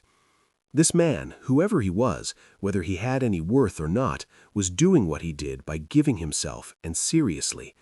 In the midst of a crowd that took nothing seriously and did everything only for show, he was a sad contrast with all his being. Nudging Omer, Majid said, "It's a pity for this man. What right do they have to bring the poor man out and tire him and make fun of him?" Omer said, "True, you're right," and immediately turned his back. Annoyed at her husband's manner, Majid leaned over a little and saw that Omer had sunken into a very heated whispered conversation with the girl beside him. This friendship, which had been going on for some time without seeming strange to her, this time made her think. She was going to say, "Come on, let's get up. I can't sit any longer." Before there was time for this, the man playing the ney finished his improvisation.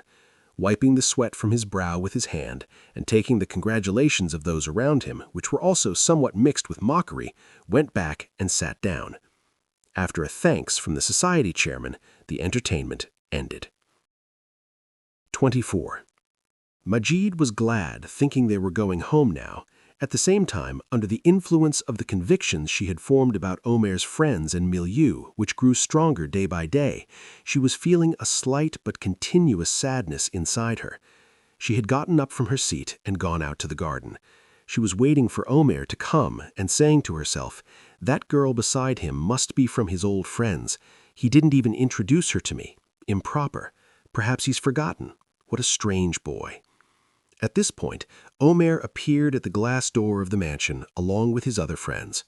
Coming down a few steps, he came to Majid's side. "At this hour, we won't be able to find a tram. We'll walk. Besides, many of the friends are also coming in that direction. We'll get a little air," he said. When Majid noticed that the girl she had seen inside was also with them, she asked, "Do they also live in our neighborhood?" "No, I don't know.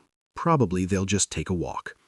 Majid looked carefully at her husband and said nothing. With the manner of a person who is guilty, Omer said, "Forgive me, darling. Inside, I neglected you a bit.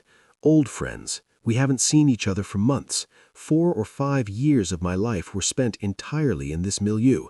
We talked about classes, professors, I don't know. We talked about this and that. Her name is Umid. Did I ever mention her to you? At one time, our Professor Hikmet was a suitor." Majid said, "I don't know." She felt there was no need for Omer to give so many explanations. Perhaps she doubted the truth of these explanations, or didn't want them to be true. For the old days, the old memories to come to life again inside Omer was certainly a dangerous thing. Then he might begin to find their present life boring again. She said to herself, who knows that he doesn't already find it boring. She noticed that Omer had quietly moved away from her side and slipped among his friends coming in a group from behind. They were walking towards Bayazit. It wasn't very late, it could only be midnight, but a damp, sticky air had begun to fill the streets. Majid fell a bit behind and went to the back of the slowly walking group. Omer didn't notice his wife's movement. He was going side by side with the girl called Umid, and with his characteristic heated manner, his hair again falling over his glasses, explaining something. Majid saw that there was one more person coming alone at the back, and immediately understood it was Bedri. Without saying anything, they approached each other and began to walk. There was a distance of 6 or 7 steps between them and those ahead. Majid remembered that she hadn't seen Bedri after the entertainment began. "Were you there all the time?" she asked. "Yes, I was there all the time, only I was staying a bit to the back. Then when that play began, I couldn't stand it and went into one of the rooms. When I heard the neigh sound, I stuck my head out again and looked. When I saw the poor sheik's condition, I withdrew again to the room. I don't much like coming to such places, only Professor Hikmet had said you would come too." Then he assumed a manner as if he knew something and wasn't going to hide it any longer, and asked, "Why are you going along with these people? Why haven't you separated?" Majid shrugged. "I don't know. Omer wanted it that way. We're all going to cross to the other side together," she said. Bedri was in hesitation. Certain remarks of Professor Hikmet's aroused in me this evening the suspicion that they have no good intentions. Should I go along, he thought? Then, without realizing it, he murmured, "What right do I have to interfere? Her husband is with her." Majid immediately asked, "What did you say?" Bedri collected himself. "Nothing. I was thinking. I'll leave here. Goodbye," he said. While shaking the young girl's hand, he paused again. He still couldn't decide. To go and leave Majid alone with these men for some reason seemed to him like running away from a duty, but on the other hand, he was also thinking that no one had given him such a duty. Finally, if only to have said something, "Watch out for Omer. It's not he who should protect you, but you who should protect him," he said. Then, hurriedly and in a very low voice, he added, "Whenever you need me, I'm ready to help. Don't forget." And without saying goodbye to those ahead, he separated and turned into one of the side streets. For a while, Majid walked distractedly, unable to gather her thoughts. First, Bedri's words came to her mind. She had heard him say, "Her husband is with her," while talking to himself. What did it mean to protect Omer? What need would she have of Bedri? Then it occurred to her that Bedri's house wasn't in this area, that he too, like them, lived in Beyoğlu, in the Cihangir direction. Why didn't he come along and separate at once? "Aren't we all going by the same road?" she said. The distance between her and those ahead had opened to about 25-30 paces. Laughter was rising from the crowd sinking into the half-light of the street and rolling down the Merchon slope. Majid thought, "Omer has already forgotten he's with me. I don't get angry anymore at such habits of his. I've gotten used to them. Without any bad intention, he really forgets.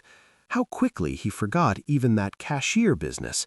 When I wanted to ask what happened out of curiosity about the poor man, he immediately cut me off. After the state he was in that day, I thought he wouldn't look Nihat and the others in the face. From the second day, they started being friends.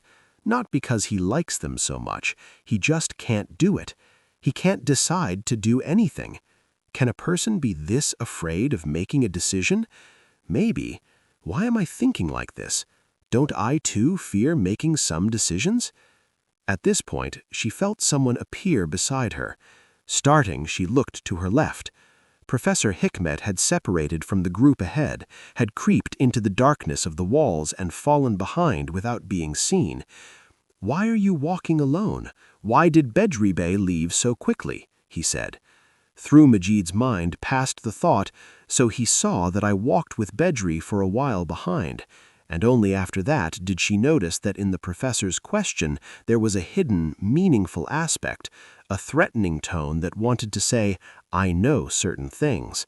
She muttered through her teeth, "Dog," and left the question of the man beside her unanswered. Although she didn't want to be angry at Omer at all, gradually an annoyance had begun to appear inside her. Seeing Majid's cold manner, Professor Hikmet had immediately turned to serious matters, to the scholarly topics he thought aroused great respect and admiration in those around him. From time to time, he was also talking about the nobility and virtue of the feeling of friendship, the spiritual ease that helping the needy gave, and striking his bone-handled cane hard on the pavement, he was strengthening his judgments. Meanwhile, they had come to the bridge. It was seen that the group ahead had paused, that several of the automobiles in that area had started their engines and approached them and taken some people and gone. Majid quickened her steps. The closer she got, the more she noticed that no one was there but two people beside one automobile. A sudden alarm began inside her, but because she didn't want to show anything to the man beside her, she said nothing. From 10 paces came the voice of the writer Hussein Bey. "Come on, quick, Professor dear." And then, when he made out the comers well, "Oh, so the lady too was left for our car. Omer Bey is in one of the ahead. We'll catch up now." Majid's head had begun to ache, or she thought so. She couldn't find a word to say. To be treated like a woman forgotten, abandoned, would be hard for her. She decided to consider everything natural up to a point and only asked, "Where are we going?" Hussein Bey, pushing the bespectacled girl he hadn't left since the entertainment into the automobile. "Yes, you were in the back. I invited the friends to have a little fun. We're going to a place with music in Beyoğlu. We'll sit for 5 or 10 minutes and watch those who dance." Omer agreed. "Surely you won't be a spoilsport." After putting Majid and Professor Hikmet in the car, he himself sat beside the driver with great humility. Majid was squeezed between the perfume of the bespectacled girl spreading everywhere from her right and Professor Hikmet's bony knee. Her headache, whether it really existed or not, wasn't letting her think of anything. The Professor Hussein Bey had leaned his left arm on the back of his seat and had sunk into conversation with the bespectacled girl who was leaning toward him. Professor Hikmet was buzzing in her ear with words like, "Have you ever been to such places? It's a very genteel place. A person should sometimes separate from mental occupations and rest in these places. Without knowing these places, one can't say one lives in Istanbul." When the automobile stopped, they all got out. Majid saw no one around. Before them was a bar decorated with electric signs. Through Majid's mind passed the thought, "I'm not going in." But she thought, to have Omer called outside, to argue with him, to continue this argument until they got home, then for days. Besides, what if Omer dug in his heels and didn't come? This too was very possible, and then how pitiful a situation she could fall into among these men. This last possibility broke her hesitation. "After sitting a bit, I'll take Omer and leave. I'll have seen it once too," she said. What really made her angry was not entering such a place, but being left in the street in the hands of others by Omer. Inside, they saw that several tables had been reserved by the friends who had come earlier. When Omer noticed Majide, he seemed startled. Leaving Umit, very close beside whom he had been sitting, he stood up and greeted his wife. "Majide, forgive me. They stuffed me into one of the automobiles and said you would come by another car. Come, sit beside me," he said. Majide understood that he had already had something to drink since arriving. Suddenly she felt a terrible weariness and immobility inside her. She saw that this evening she would be able to do nothing, say nothing. She had begun to consider everything unnecessary and meaningless. She was a little frightened of this feeling. She thought she had felt the same things once more, somewhere else. Where? She just couldn't remember this, but she sensed it was a feeling connected with some bad events. Her soul, like a boat hopping toward the sea after quickly pushing off from the shore, was drifting away from everything around her and especially from Omer. Only this drifting away, instead of gradually slowing, was speeding up, going off as if caught in a current. Everything she was leaving behind was rapidly becoming misty and was immediately forgotten. She began to watch with calm and attention as if they belonged to a stranger, Omer's leaning toward Umit, drunken shivers wandering on his face and saying something to her and laughing. The young girl, whose face showed she was clever, seemed to listen to Omer with curiosity and from time to time studied Majide out of the corner of her eye.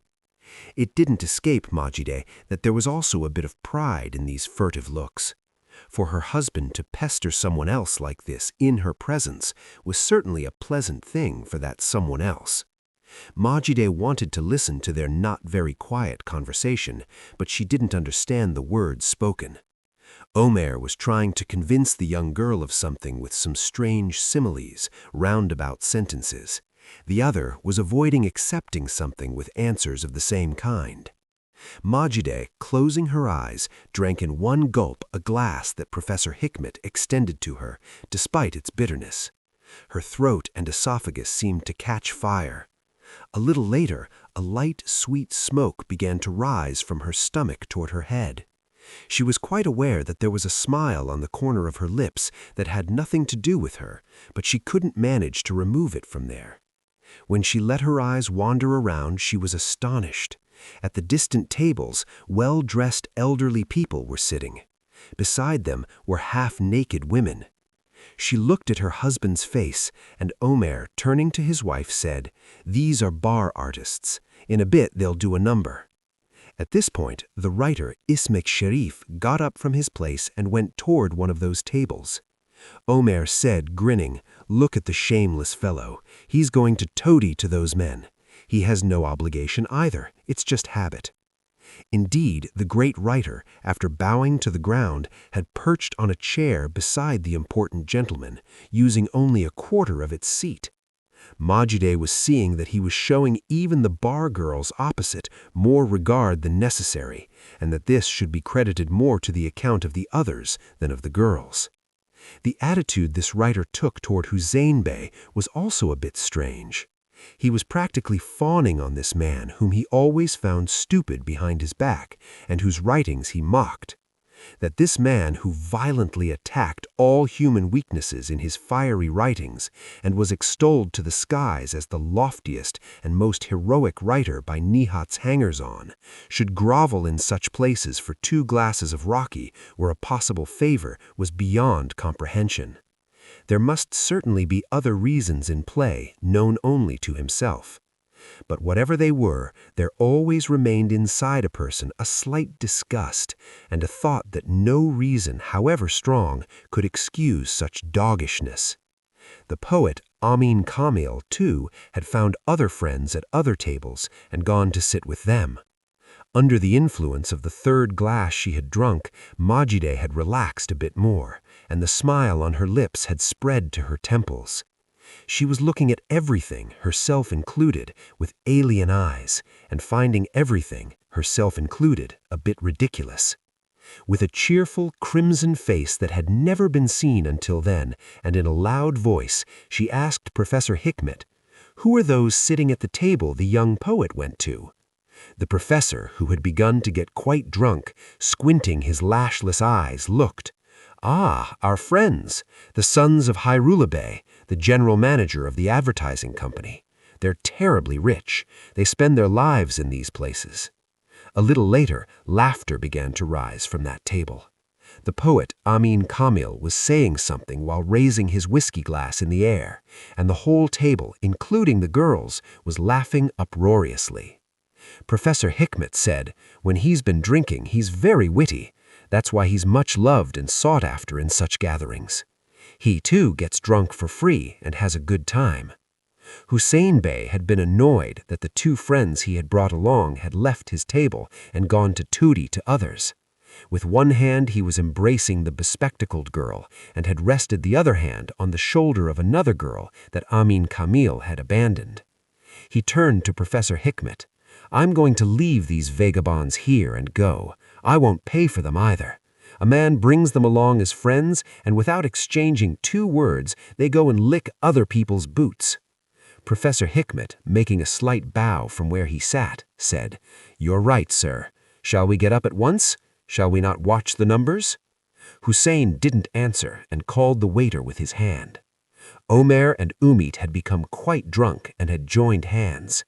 When Majide saw that this scene didn't anger her, she murmured, "I wonder if I'm very drunk." Her head was spinning a bit. Her eyes were cloudy. Despite this, she was in her senses. She looked again and carefully at Omer and the girl beside him. The girl's blonde hair had fallen over her face. Her light brown eyes had grown smaller. Her rather pretty pointed chin had sweated. When her mouth opened with a broad smile, her slightly dirty but regular teeth were visible. Majide said to herself, "She's looking at Omer's lips too." For a moment she imagined them kissing and felt no excitement at all. While the thought, "Let them do whatever damn thing they like," passed through her head, she collected herself and said, "I wonder if drunkenness kills all a person's feelings." But suddenly her heart was crushed. "I was like this before I drank, now I remember," she was saying. Even then Omer's behavior didn't make me angry. I had begun to say, "What's it to me?" This state had happened to me once before. When? I don't know, but it's something very frightening. Hadn't I been like this at Aunt Amin's? Perhaps in a slightly different form. But they were the same feelings, letting myself go and not interfering whatever happens, a feeling showing that my heart had no connection with them anymore. Oh no, has Omer too become like them for me? Impossible. Despite everything, impossible. It's all drunkenness, madness. No, no. Oh my God, what shall I do? Hussein Bey had settled the bill and stood up. He turned to Professor Hikmet. "Come on, let's go. Despite them, we'll go and have fun somewhere else. You take the lady." With this word, he indicated the girl Amin Kamil had abandoned. "Come on, Omer Bey, we're leaving." Omer and Umit sprang from their places. Omer, out of habit, took his wife's arm. The 3 of them went out at the front. Majide was bewildered to the point of losing herself. She was struggling to form an orderly chain of thought in her foggy head and couldn't succeed. Majide, her husband, and Umit all got into an automobile together. Hussein Bey, too, had this time taken his bespectacled girl and sat beside the driver. Professor Hikmet and the other lady were left for another car. Just as they were starting, Hussein Bey's muffled voice was heard. He had turned his head back. "Did you see the scoundrel?" he was saying. "Ismet Sharif caught up from behind and jumped into the professor's car. The fellow has certainly had his drinks charged to my account, too." 25. The 2 automobiles, one behind the other, had come toward Mecidiyeköy at rather high speed. The bespectacled girl sitting beside the writer Hussein Bey said with not very serious alarm, "Oh, we've come to deserted places. Where are we going?" Hussein Bey found it more appropriate to give the answer to this question to the driver. "My boy, take us toward Büyükdere. You can go a bit faster on condition you don't cause an accident." The driver seemed like a sensible man. Without even turning his head, he continued his work. The headlights were sawing the trees on both sides like a saw and toppling them backwards. Majide had seemed to clear up a bit in the coolness of the night. Now, with the effect of the speed, her head was becoming foggy again, and every piece of her thoughts was getting caught on these trees the headlights were chopping up.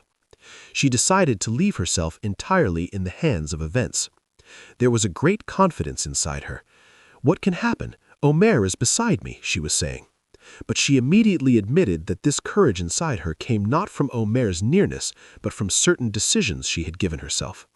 Only at this moment, however much she tried, she couldn't find what these decisions were. Perhaps she didn't want to find them. After a while, the automobile began to descend a winding hill. Across, above the heads of the writer Hussein Bey and the bespectacled girl, a dark but lively sea was visible. When Majide looked out from the window beside her, she thought she heard the sound of the sea rustling like a field of ripe grain.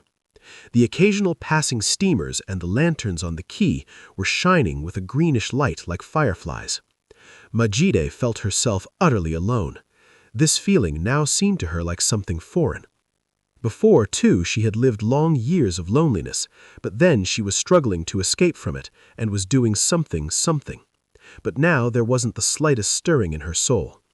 The feeling of loneliness was giving her nerves a sweet ease, and her head, like a child's body that lies down in the sun and yellow grass after running a long time and getting tired, was sinking into a numbness mixed with fine aches. When the automobile stopped, she was suddenly startled, and for a moment couldn't remember where she was. Omer had taken her arm and was trying to help her down. When she took a step towards outside, her eyes were dazzled by the lights of the car coming behind. Leaning her shoulder against the car body, she stood still. Hussein Bey had told the drivers to wait and had begun to knock on a glass door in front of them. This place resembled a casino that had dismissed its customers. A man in white underwears and undershirt, barefoot and dazed with sleep, opened the door with his face sullen, preparing to curse, and not even bothering to look outside through the glass. But when he came face to face with the writer Hussein Bey, he changed his manner and showed respect, saying, "Please, sir." They all went in together. Including Hussein Bey, there was a weariness and reluctance in everyone. The heaviness of the night and damp air seemed to have calmed the nerves. It was as if they were continuing not to have fun, but to finish since they had once started. A weakness and dishevelment had come over the girls, too. Their faces had wrinkled, their temporary freshness had passed. Because they were unpainted as befitted intellectual ladies, they more resembled rakish young men.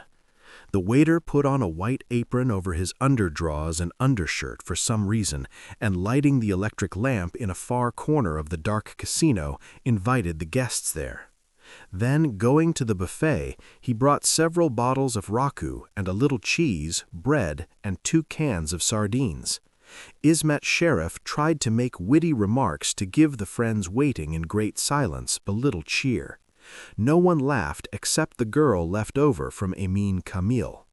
Omer was continuing to buzz away with Miss Umit.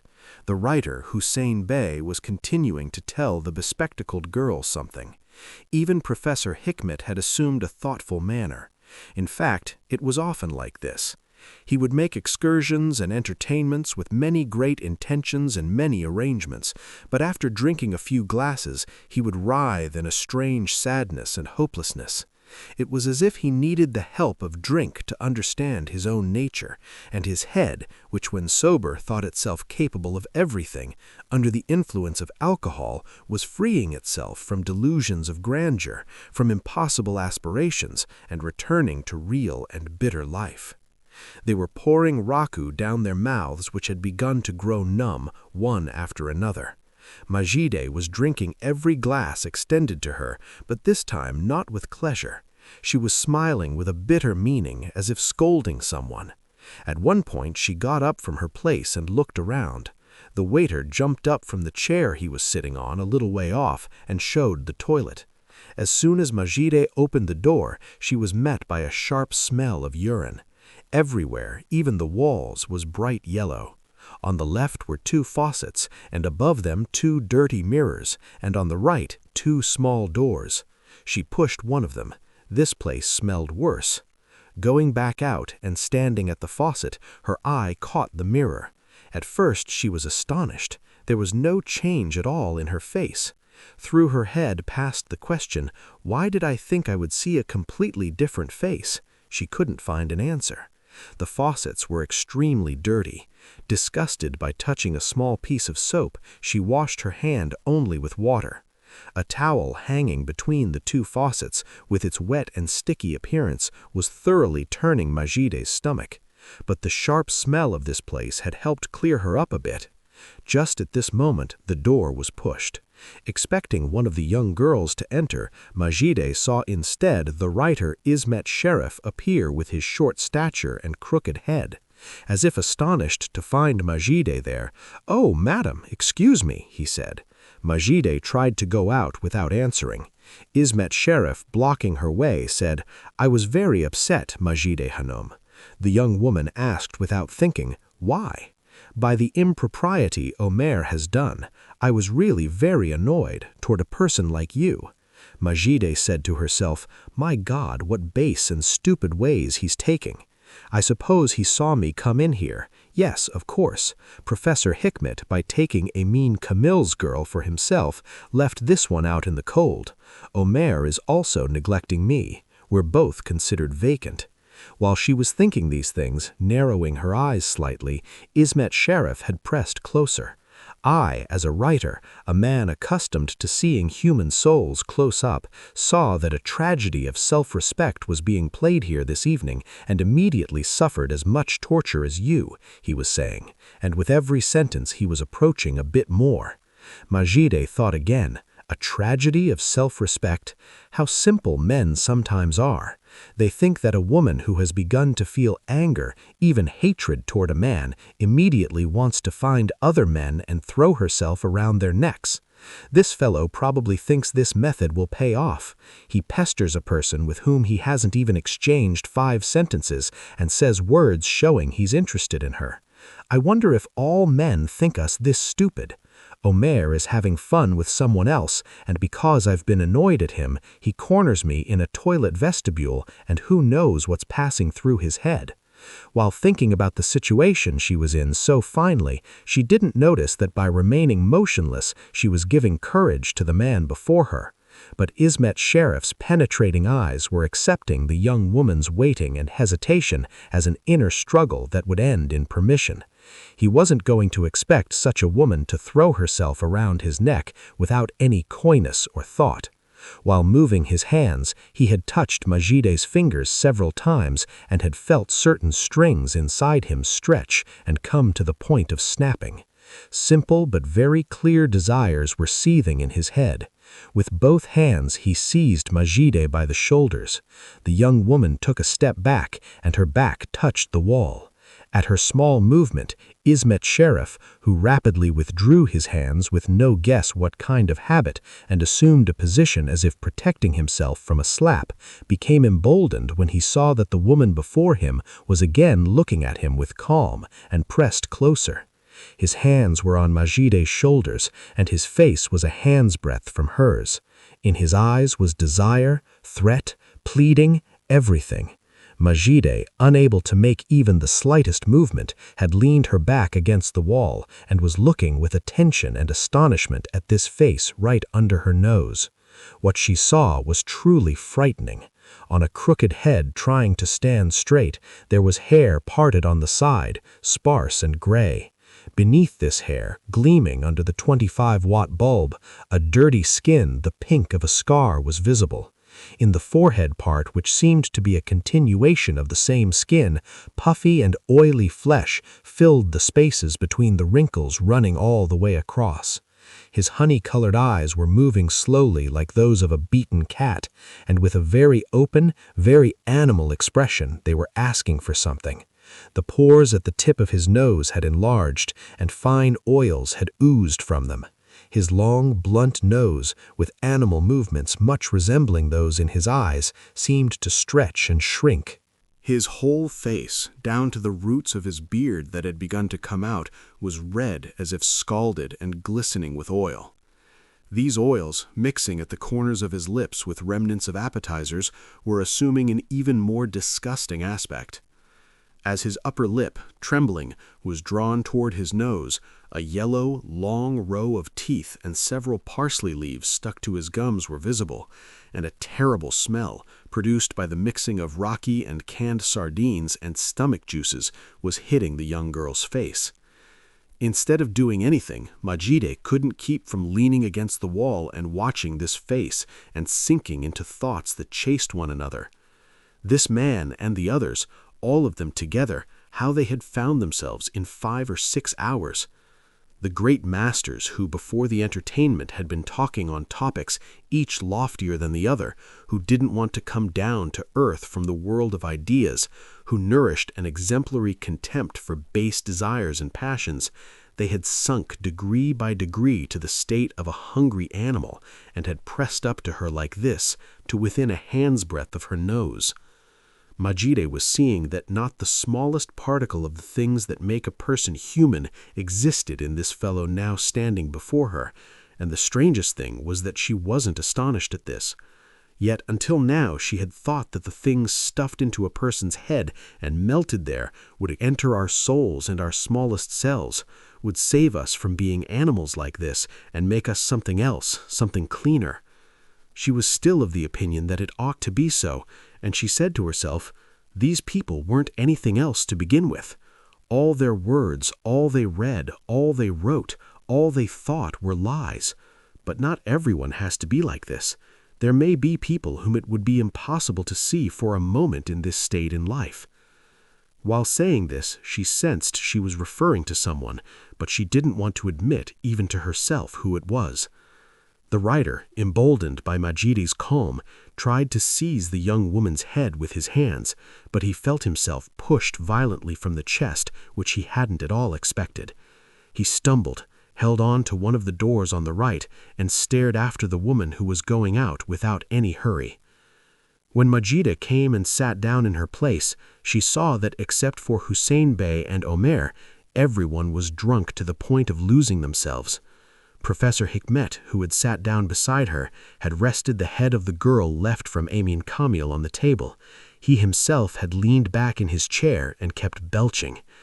When he saw Majide, he smiled. He tried to throw his arm around the young woman's neck. When he couldn't manage it, he began to mutter, "What would it matter, young lady? You count as our sister." He was saying things like this, and with his hands, with their frightening nails, he was holding on to the chair Majide was sitting on. At this point, the young woman's eyes met her husband's. For a while, they looked at each other. Omer drew from his wife's look a questioning meaning. He thought she meant to say, "What is this, Omer? Why don't you want to put this fellow in his place?" Leaning toward her, in a voice astonishingly sober and smooth, he said softly, "What can we do, darling? You see his state. He's not himself. At the same time, he's my teacher. Well, not really. He counts as one. Besides, how shall I say?" Lowering his voice even more, he added, "You know my habits. I owe him 10 or 12 liras. How can I rebuff him?" When Majida heard these words, she seemed to shudder. At this moment before her was Omer in all his identity, Omer whom she had known for months, whom she loved, whom she didn't admire, and whom she now found far from her, very far. She understood him very well. The man who laid another girl in his lap beside his wife, then suddenly, thinking of his debt of a few kurush, was ashamed to say a word, who forgot his wife on the roads, but loved that same woman enough to give his life, who at this moment would faint with hatred and disgust at hearing the name of a man, but the next day, simply because he couldn't bring himself to do otherwise, would walk arm in arm with him. While fleeing into jokes, into attacks that weren't serious, so as not to show his feelings, the Omer who would forget his real feelings was stark naked before her. She had never seen him this close. She understood her husband, still loved him, but she was preserving with an ache inside the distance she had been feeling since evening. So at such a moment, at the moment when she had given her definite decision that everything must end, that it could no longer continue this way, it was fated to see Omer so clearly and so close. 26. The next day, when she opened her eyes, she found herself alone in bed. Omer had gotten up quietly without waking her, dressed and gone. It was approaching noon. Through the open window, a terrible heat was penetrating and making her neck and under her eyes sweat. She jumped down, slipped on her slippers, and going to the faucet, splashed cold water on her face. There was no heaviness or tiredness at all in her body, no buzzing at all in her head. She hadn't expected to wake up so lively and fresh after last night's events. Now she remembered everything very well and was thinking without getting angry, without laughing. She and Omer, leaving the others at the tavern, had slipped outside and walked for a while by the sea. Day was about to break. From the sea, which stretched out flat and looked as heavy, dark, and bright as mercury in an earthen bowl, a salty, sharp smell of seaweed was spreading. They had gone quite a way, stumbling on the broken quay and without saying anything. Because Majida was accustomed to Omer starting to talk and explaining at length at such moments, she was expecting it any minute, but this time she wasn't hiding herself that a little bit of unwillingness was also mixed in this expectation. If her husband began to talk, perhaps he would try to explain many things and to change the convictions in Majida's head, and perhaps he would succeed in this too. But Majida sensed that whatever happened, an unchangeable decision had been made somewhere deep inside her, and every remedy would do nothing but postpone this decision a while longer. Omer didn't open his mouth at all. Only when Majida's foot struck a stone and she stumbled, he caught her arm, and the young woman started as if a wounded spot had been touched. Omer always caught her by this arm, always in the same place, and always in this manner. Then it seemed strange to her to think of this event like recalling a sweet memory belonging to old times. Here was her husband. The same man was beside her and was holding her arm as tightly as before. It was also certain that this man loved her no less than before, or differently. Then what had changed? Majida was afraid that what had changed was herself, and that she was doing Omer an injustice. Yes, yes, she thought. This boy was always the same thing. He was this from the first day. I knew this too. It's not right not to tolerate now what I tolerated then, but what can I do? After walking quite a way, an automobile passed beside them. Signaling, they stopped it and returned home. Omer paid the car with the 2 liras he had taken from Professor Hikmet when going to the entertainment the night before. Even while coming quite fast on the deserted roads and in the cool morning, Omer hadn't opened his mouth, but the moment they entered the room, seizing Majide's hands, he said, "My darling." Majide looked at her husband's face. Although she thought she was expressing many things with her eyes, she was doing nothing but smiling with a little reproach.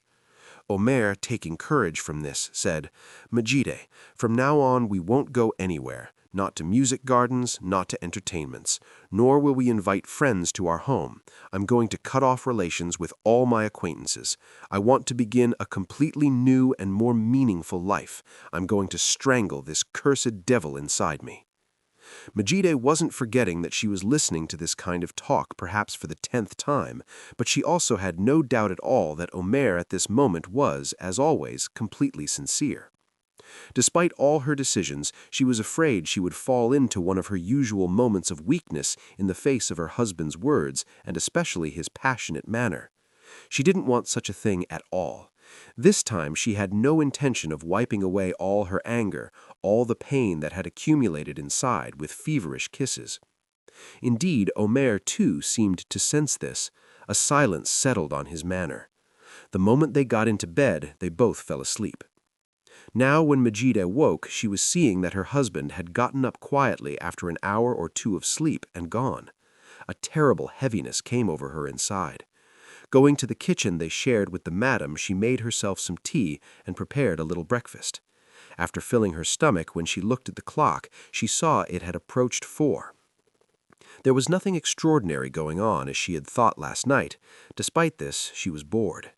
The lightness she had felt when she got out of bed had passed very quickly. She said to herself, "It's probably the effect of the alcohol." She wanted to keep her thoughts as far from Omer as possible. It occurred to her that there was nothing in the kitchen to eat for the evening. She rummaged through her purse. She had about 20 kurish. Because they had been getting this and that from the grocer on credit, they could get through today with this. She dressed slowly. When she went out to the street, it had come to 6 o'clock, and a crowd smelling of sweat and hurrying had begun to fill the avenues. Before stopping at the grocer's, Majide wanted to take a walk. Many evenings at this hour, she would walk towards Galatasaray and usually meet Omer. This time, too, she walked as far as Tepebashi, then crossed to the opposite sidewalk and turned back. Greek songs were coming from the garden beside her. When she came to Galatasaray again, she suddenly started.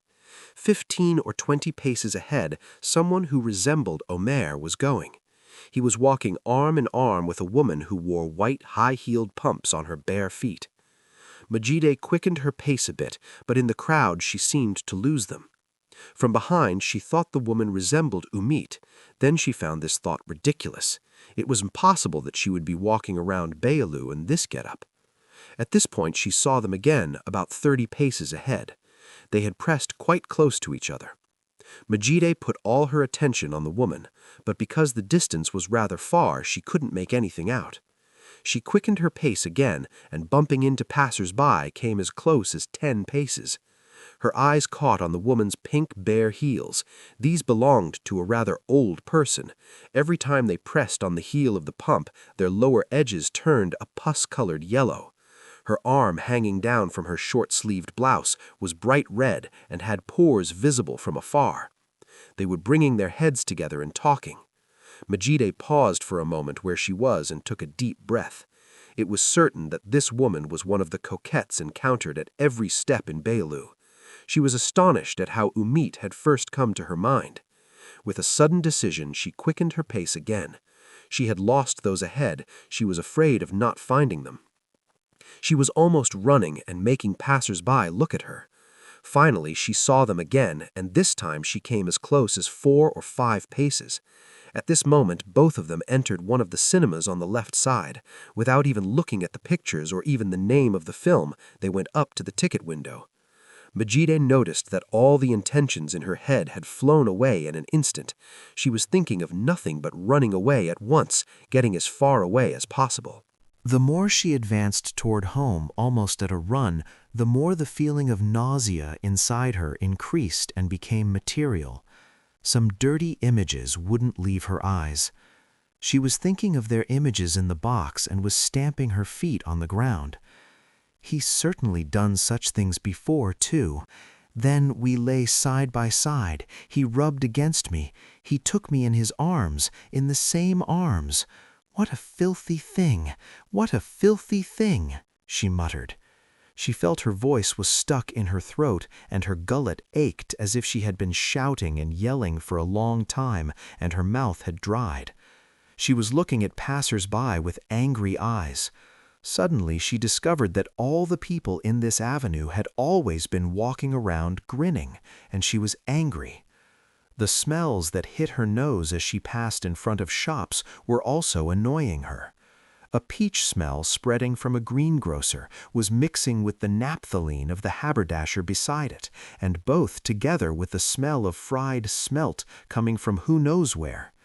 The burnt gasoline fumes left behind by the passing automobiles were also joining with these and sticking to Maside's face, and the young woman was running her hand over her cheeks and nose, as if brushing away cobwebs that caught on her face while walking among trees. By the time she came home, she had completely calmed down. She immediately took her bag and began to stuff her things into it. Since she had left Aunt Emine's house, nothing had been added to these but a couple of pairs of stockings. Her brown sweater was still there, but her shoes of the same color had been thrown aside and had turned white with mold. She suddenly straightened up. She asked herself, "Where am I going? What am I going to do with these? To Balıkesir? To Aunt Emine's? What do you mean?" There was no place to go. But who knows, perhaps there was. While thinking this, she wasn't at all excited. What else could she do? As when she left Aunt Emine and stood in front of the door not knowing where to go, a moonlit sea came to life before her eyes. The bright and mysterious sea that she had sat in the rowboat with Omer and watched, that she had at first been afraid to touch and then dipped her hand in up to the wrist. She gave her bag a kick. The underwear scattered on the dirty carpet. "What's the need for these? Stupidity," she said. She took a stack of paper from the cupboard at the head of the bed. Although it hadn't yet grown completely dark outside, she closed the curtains and turned on the lamp. Going to the table, she began to write hurriedly with a pencil. "Omer, I'm leaving you and going. You know how painful this will be for me, that I have no one in life but you. I know that you, too, have no one but me. Despite this, I'm going to leave you and go. Ever since the day I left Aunt Emine's house and followed after you, there has been a strange fear inside me that it would be like this. However much I tried to hide this from myself, it would find an opportunity and appear again in my head and upset me very much. I thought about the reasons for this fear. During our life together, which has passed 3 months, I searched for what had to be done so that this moment wouldn't come. Finally, I saw there was no remedy but to leave myself in the hands of coincidence and life. I don't know if there's any need to tell you. Omer, my dear husband, we are 2 people whose sides don't resemble each other in any way, who have no common thoughts and views. Who knows what reasons caused coincidence to unite us? You said you loved me. I believed this. I loved you too. And how I loved you. There's no change in my feelings today either. But why I loved you, this I couldn't find, and it was this that made me think, that made me doubt the continuation of our life with you. I just couldn't know why I loved you. I won't say I didn't admire your habits, the things you did, but I didn't understand them. You too can deny that you didn't understand many things of mine. That being so, what strange force had bound us to each other so firmly? Although I understood from the first moment that we were people of completely different worlds, what was it that kept me here and filled my heart with joy when I saw you? Could it be that devil you always speak of, and on whom you load the blame for every action of yours? In recent days, I too began to be afraid of this. Until now, I had always been accustomed to doing the things I thought about and found right.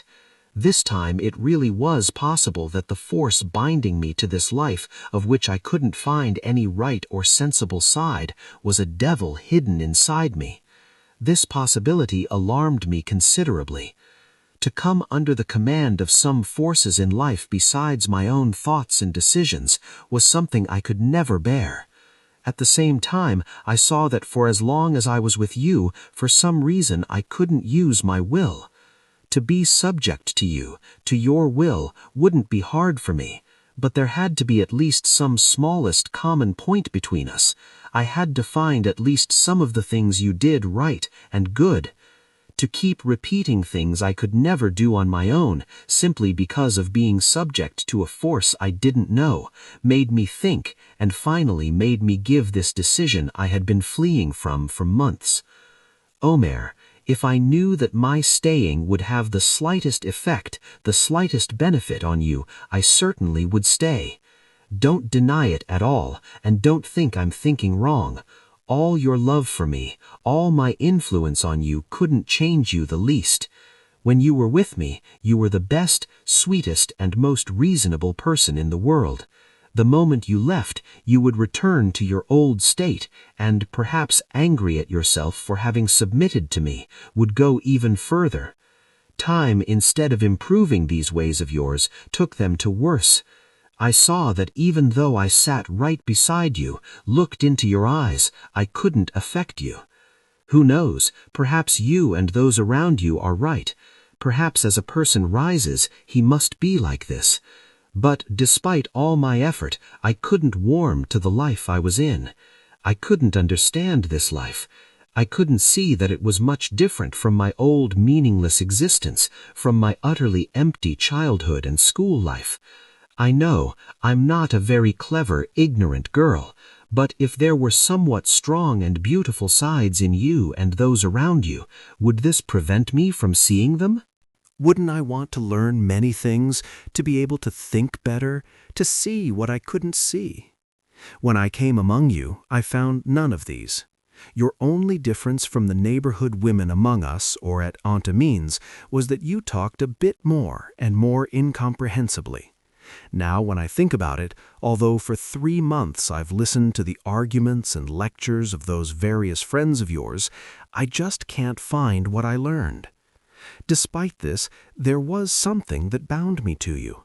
Although your exterior was the same as those around you, you seemed to me completely different. I was seeing that you didn't like these friends, this milieu, these rotten creatures, that you were bored. I hoped that one day you would become a completely different person. This hope of mine, which strengthened a bit in the first days, gradually disappeared completely. I understood that you couldn't find in yourself the courage to suddenly settle accounts with the people and milieu you had been among until this age. I didn't have the strength to give you this courage. When I said, leave them, you would say, whom shall I cling to? I, poor Majid, whom could I show you? What? There must be something more right and sensible than this life, but what it is, I don't know either. Therefore, I couldn't help you. Perhaps you were thinking completely different things when you took me and brought me to your house. You thought I would open a new world to you. I disappointed you. I couldn't be a guide to you, only a companion, but neither of us knew the way, and we could do nothing but be a burden to each other, confuse each other. Now we must separate. As I said, if I knew I would be of the slightest use to you, I would bear everything and stay. But I see that your salvation lies in solitude. Still, even today, I'm convinced that after floundering a while longer, you'll find your way, but you must be alone. No person must get tangled in your feet. Only if we had met a few years later, then our life might have taken a completely different shape. Then I would submit to you and enjoy it. But now, knowing it's of no use, to be a plaything of things I find wrong and meaningless, despite all my love, is impossible. Irmer, I keep talking about you. The reason for this is that I really think of you more than myself. I don't know what I'll do. More correctly, there's only one thing to do, and I don't want to know it either.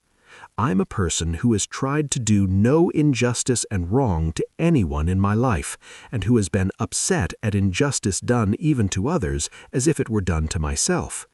To do something to myself that it doesn't deserve at all, to allow this heavy and irreparable injustice, will be hard for me. But what can I do? When I came after you, I left everything. I cut off my connection with everything. Besides, what I sacrificed wasn't such a great thing either. When you took me from Aunt Amin's door, I had already cut off my connection with my old life. Then, too, I had rushed into the street without knowing what I would do. To return to Balikasir, to my sister and brother-in-laws, seemed to me terrible and impossible. I was in a wretched state, but there was a hope inside me that I hid even from myself. When I found you waiting in front of the door, it was as if I had known it would be like this. Without saying a word, without taking into account what you would think of me, I came with you. I took gladly, believingly, a step that's very hard for a young girl to take. I don't regret these things. No one had forced me. I found it right and did it. But now, what Irmer will be waiting for me in front of the door? Who will speak of his love to me in dark streets at midnight? You had turned the bitterest day of my life into the happiest day. While going with a man I barely knew to a place I didn't know at all, desires that excited me were bubbling inside. Now I'll go out and leave again. Where? I'm not taking my suitcase and things with me. One can go without underwear, too, to the place I'm going. But I won't lose hope until the last minute, until the minute I do this greatest injustice to myself, which has done me no wrong. I'll try to find strength by hoping that everything can change. Irmer, I have only one request of you. You see how calmly and sensibly I am writing. Never consider yourself responsible for my fate. You are guilty not toward me, but really toward yourself. Try to correct this and attain a new life. I'm sure that if you are left alone, you will accomplish this. And there won't be need for this solitude either. Perhaps a strong and knowledgeable person, a friend, a beloved, will take your hand and show you the way. I'm going as a bit of victim of accident, you might say. If an automobile hit me, if the rowboat I was in capsized, or if lightning struck the tree I was sitting under, would it occur to me to hold anyone responsible for these things? That's how little blame I find in you, too. Because I know you did many things on my account, I even hold myself a bit responsible. For instance, if it weren't for me, your head wouldn't have struggled so much over money matters, and perhaps you wouldn't have done that to the cashier. Or, although I don't want to say it here at all, it came to the tip of my pen. Or you wouldn't have felt desires toward other women because of being attached to one woman and taken some street woman beside you and... Majid slowly put the pencil down on the table. She clenched her teeth. Finally, unable to control herself any longer, she collapsed on the papers and began to cry. She stayed like this for a long time, perhaps 15 or 20 minutes. She wasn't very emotional. She was shedding silent, unrebellious tears as she had cried for her father's death 3 months ago. She raised her head again. She wiped the tears on her cheeks with the back of her left hand and, taking up the pencil, crossed out the last line she had written. After that, in a trembling hand and very hurriedly, she continued, "Many more things come to my mind to write. What's the use? If we sat and talked for hours, it still wouldn't seem like ending. But how little we talked after we began living together. Didn't we have anything to say to each other? Why? Why didn't we talk things over at length? Perhaps then many things would have been different." "That's enough now, Omer. I'm not angry at you. I know you too well to be angry at you. Besides, I love you. I love you without knowing why I love you. I'll take this love with me everywhere I go. Goodbye. I kiss your beautiful lips. Don't be angry at me either. I couldn't do it any other way. Goodbye." The tears were continuing to trickle down her cheeks. She arranged the papers she had written one under the other. She glanced around the room lit by the red lampshade. She felt she had an attachment to this furniture, which she had never much loved, piece by piece. Even the thick curtains, greasy where they were handled, were warmer-faced this evening. It was as if everything was pulling her from some side and trying to hold her back. On one corner of the table was a teacup left from noon. A fly had attacked the dried sugar in its bottom. It was taking off and landing, and sometimes staying for quite a while. Majide fixed her eyes on that creature and was lost in thought. At one point, her usual "why" question dropped from her lips. Why? What was the need for all this? What had she done? For what fault of hers was she being punished? And at this point, she thought she hadn't been entirely sincere in the letter she had written and left. She wasn't not angry at Omer at all. How could she not be angry? How could a person older in years, who had read more, who had seen more things because he was a man, do things as thoughtless as a child's, and thereby finally give occasion for another person to be sacrificed? Majide was thinking of herself as a stranger and was practically defending a poor soul who had been wronged. Besides, she was feeling that somewhere in the letter she had written she hadn't been sincere. But before there was time to think about this, she heard footsteps running up the stairs and immediately gathered all the papers and stuffed them under the quilt. Chapter 27. It was Bedri who quickly opened the door and entered. His face was deathly pale and excited. Majide startled. She had never seen her old teacher in such an agitated state. After Bedri looked carefully at Majide's face, "You've been crying, so you've heard the news," he said. Majide didn't understand anything. Bedri certainly didn't mean to say that Omer had gone to the cinema with a woman. The young man, struggling to regain his composure, continued. "Now there's no use getting alarmed and confused. We must think calmly and find a remedy. I'm sure Omer has no connection with this business. It's not his habit to poke his nose into such things. He's been burned in that dog Nihat's fire." When Majide heard the word Nihat, she seemed to wake from sleep. She sensed something terrible, and taking a step towards Bedri, "I don't understand. What Nihat? What's happened? I haven't heard anything," she said. Bedri startled. "How can that be? Well, why were you crying then? So you haven't heard? Of course, how would you hear? It's only been an hour or two." Majide became more alarmed. "Tell me, what happened? Has something happened to Omer?" "Yes, just as he was about to leave his office, they arrested him. Many of Nihat and the boys with him have also been caught. They called Professor Hikmet too, but the fellow found a way and slipped out of it. At least he wasn't arrested. He has influential friends. They must have intervened." Majide, holding on to a chair, asked, "Why? What's the reason? Is it the cashier business?"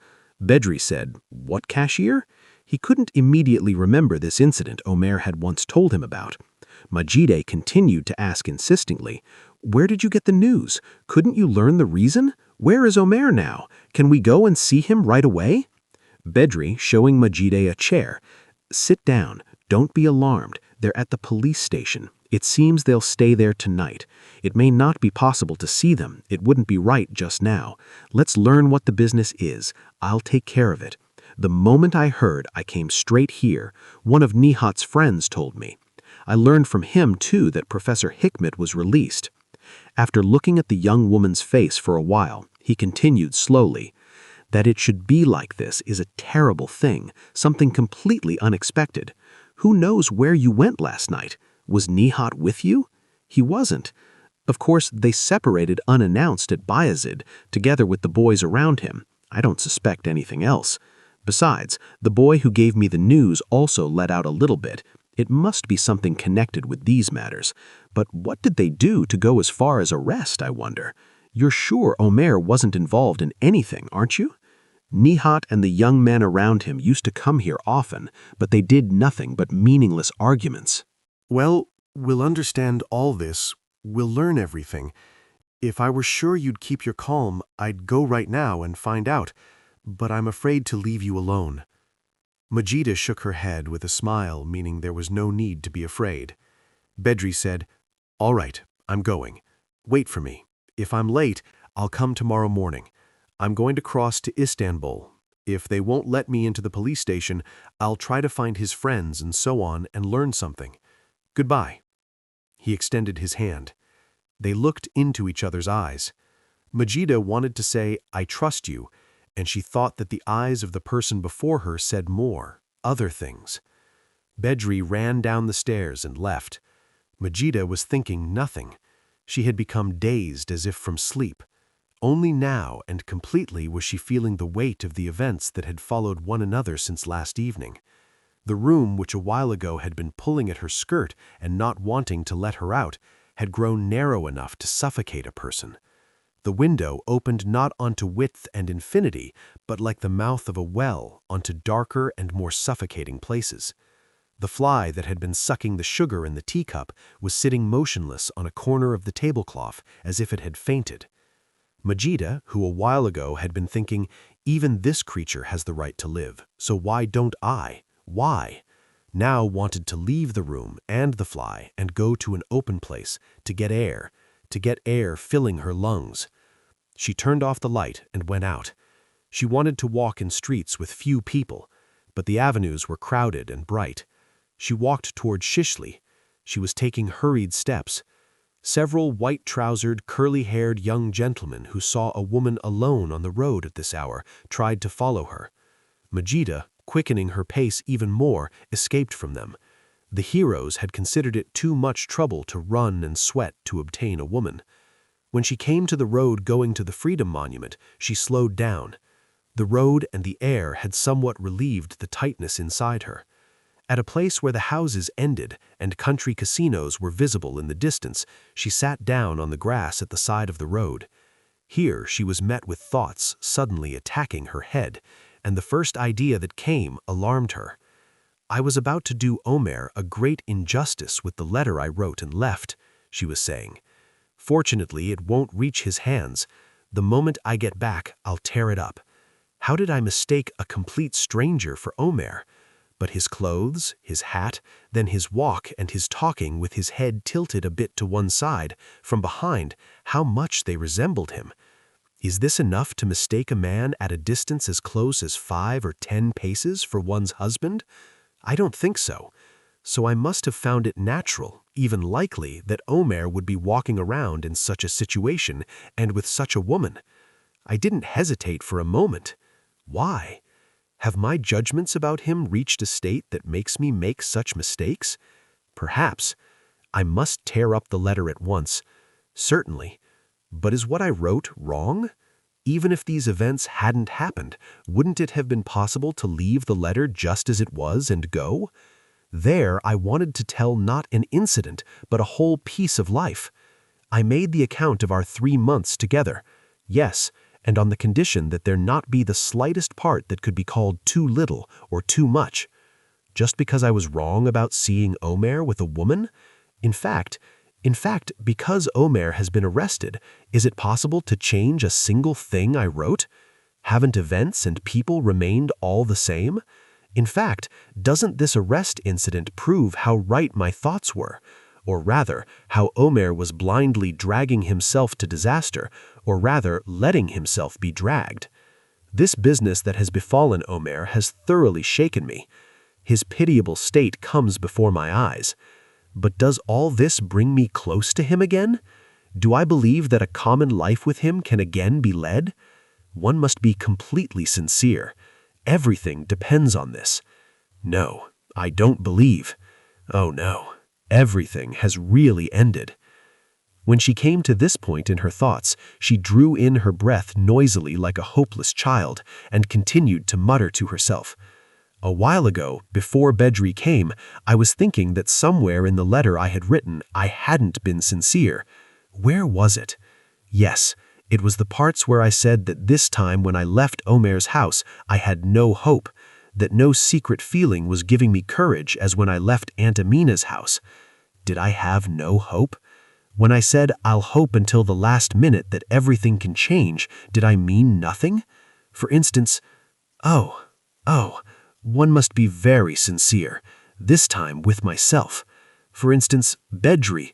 While writing those lines, I wonder if I didn't think of Bedri at all, without realizing it or something. Or did this idea appear in my head when Bedri came and said Omer was arrested and showed close interest in me? Perhaps. I don't think I remembered him while writing the letter. Well, then why am I dwelling so much on this matter now? When Bedri left me last night, he said something like, "I'm always ready to help you." How did he know?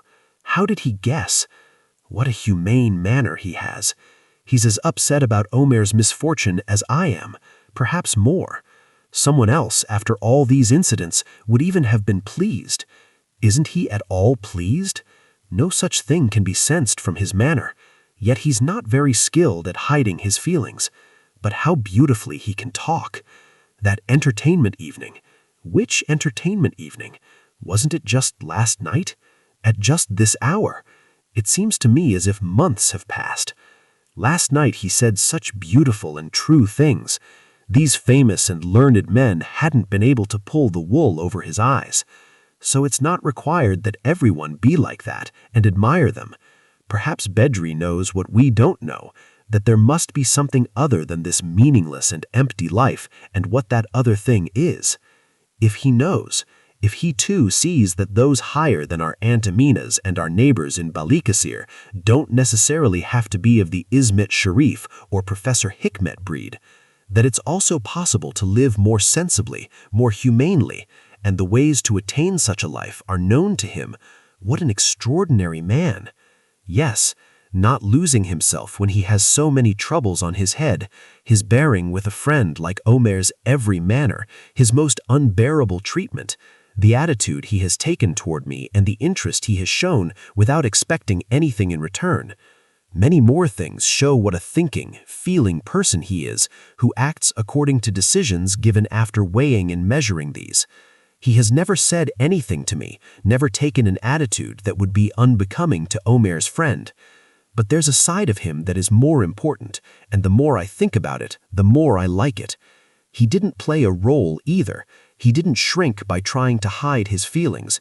He didn't avoid from time to time laying out old memories and letting it be sensed that he was still under the influence of them.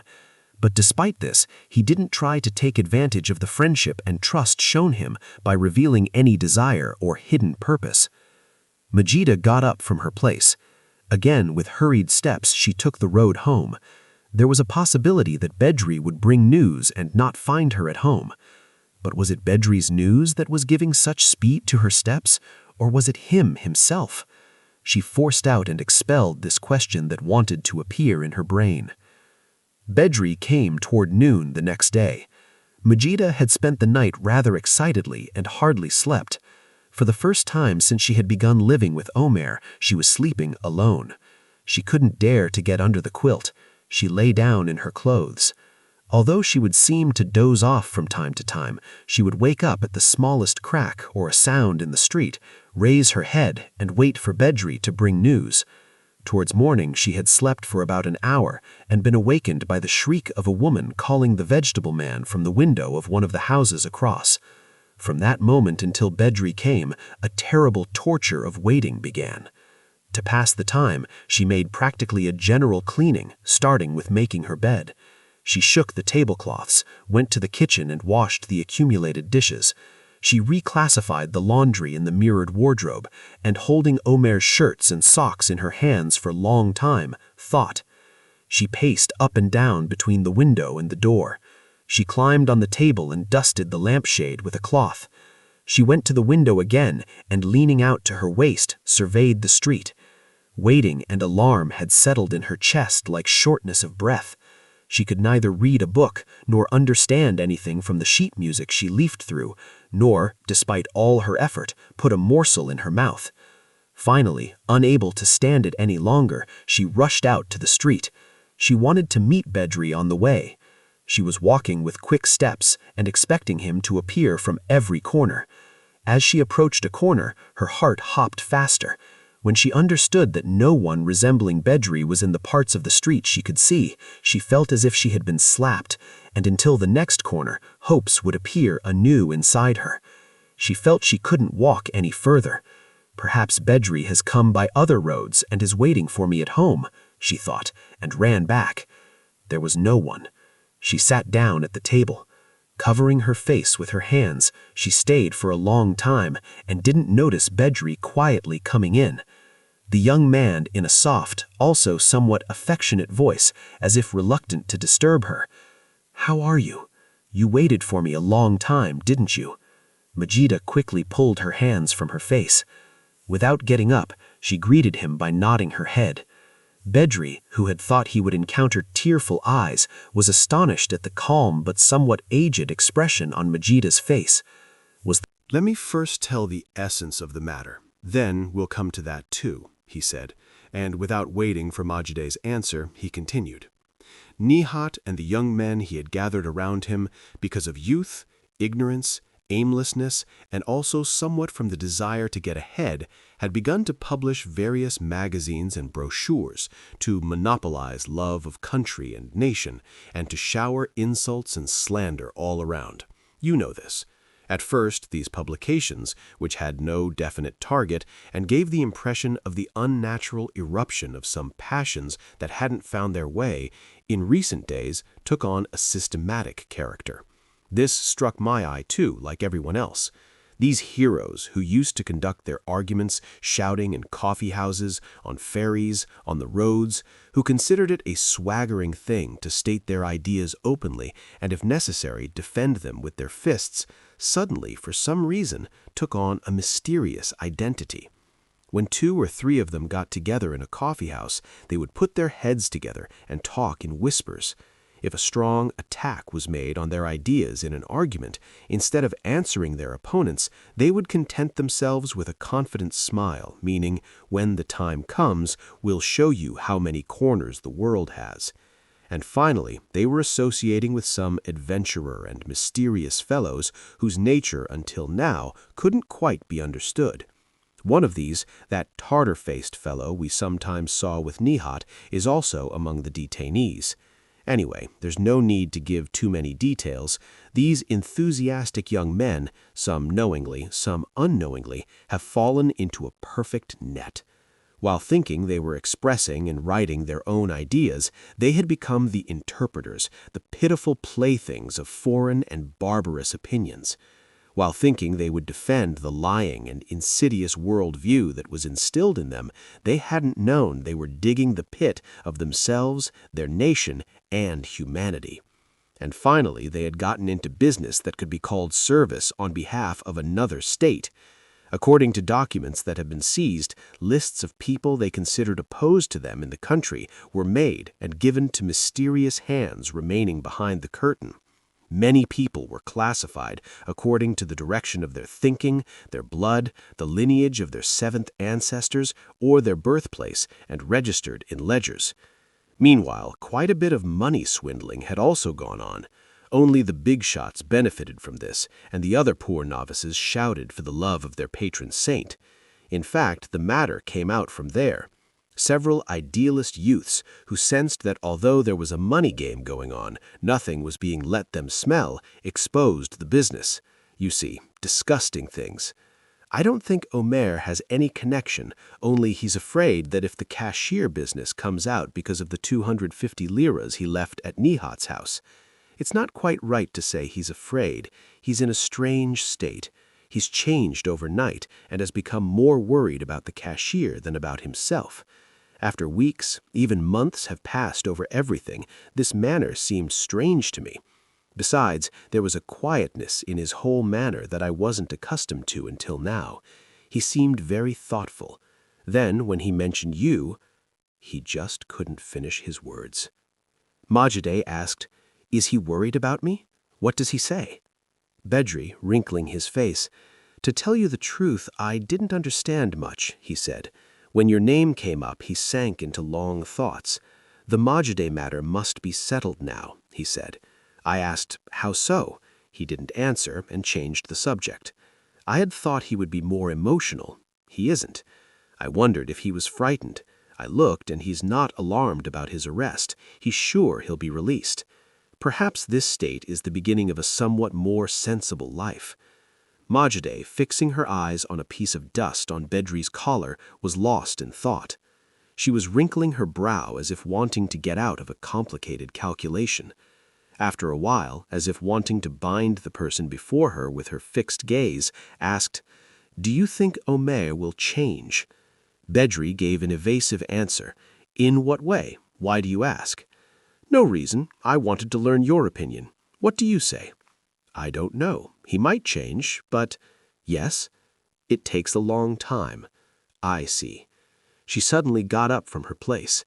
Making it clear she didn't want to talk further on this subject at the moment, she said, "Come on, let's go and see Omer. They'll certainly show him to me." Bedri had been expecting this suggestion. They went out together. At the detention center, it wasn't hard to see Omer. Majide noticed that her husband had changed considerably and immediately looked for the reason.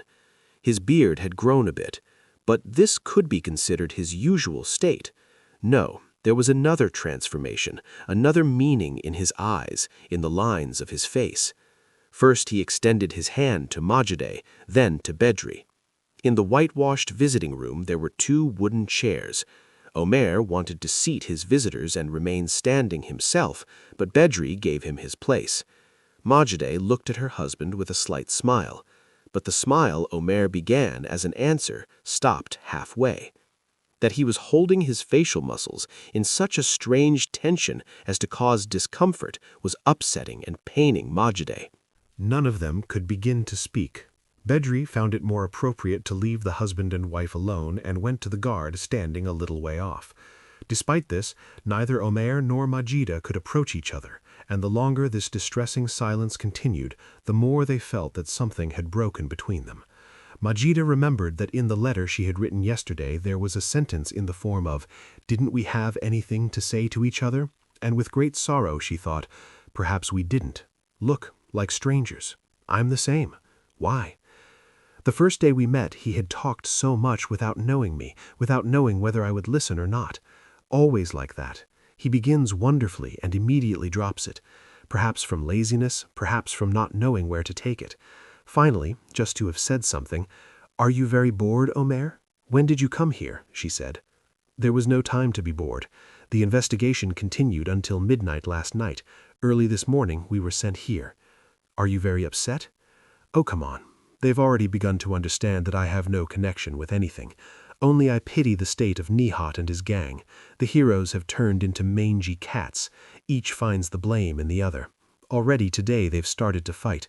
The brave men who were going to sacrifice their lives for friendship and their cause are now trying to sell each other to save their own skins.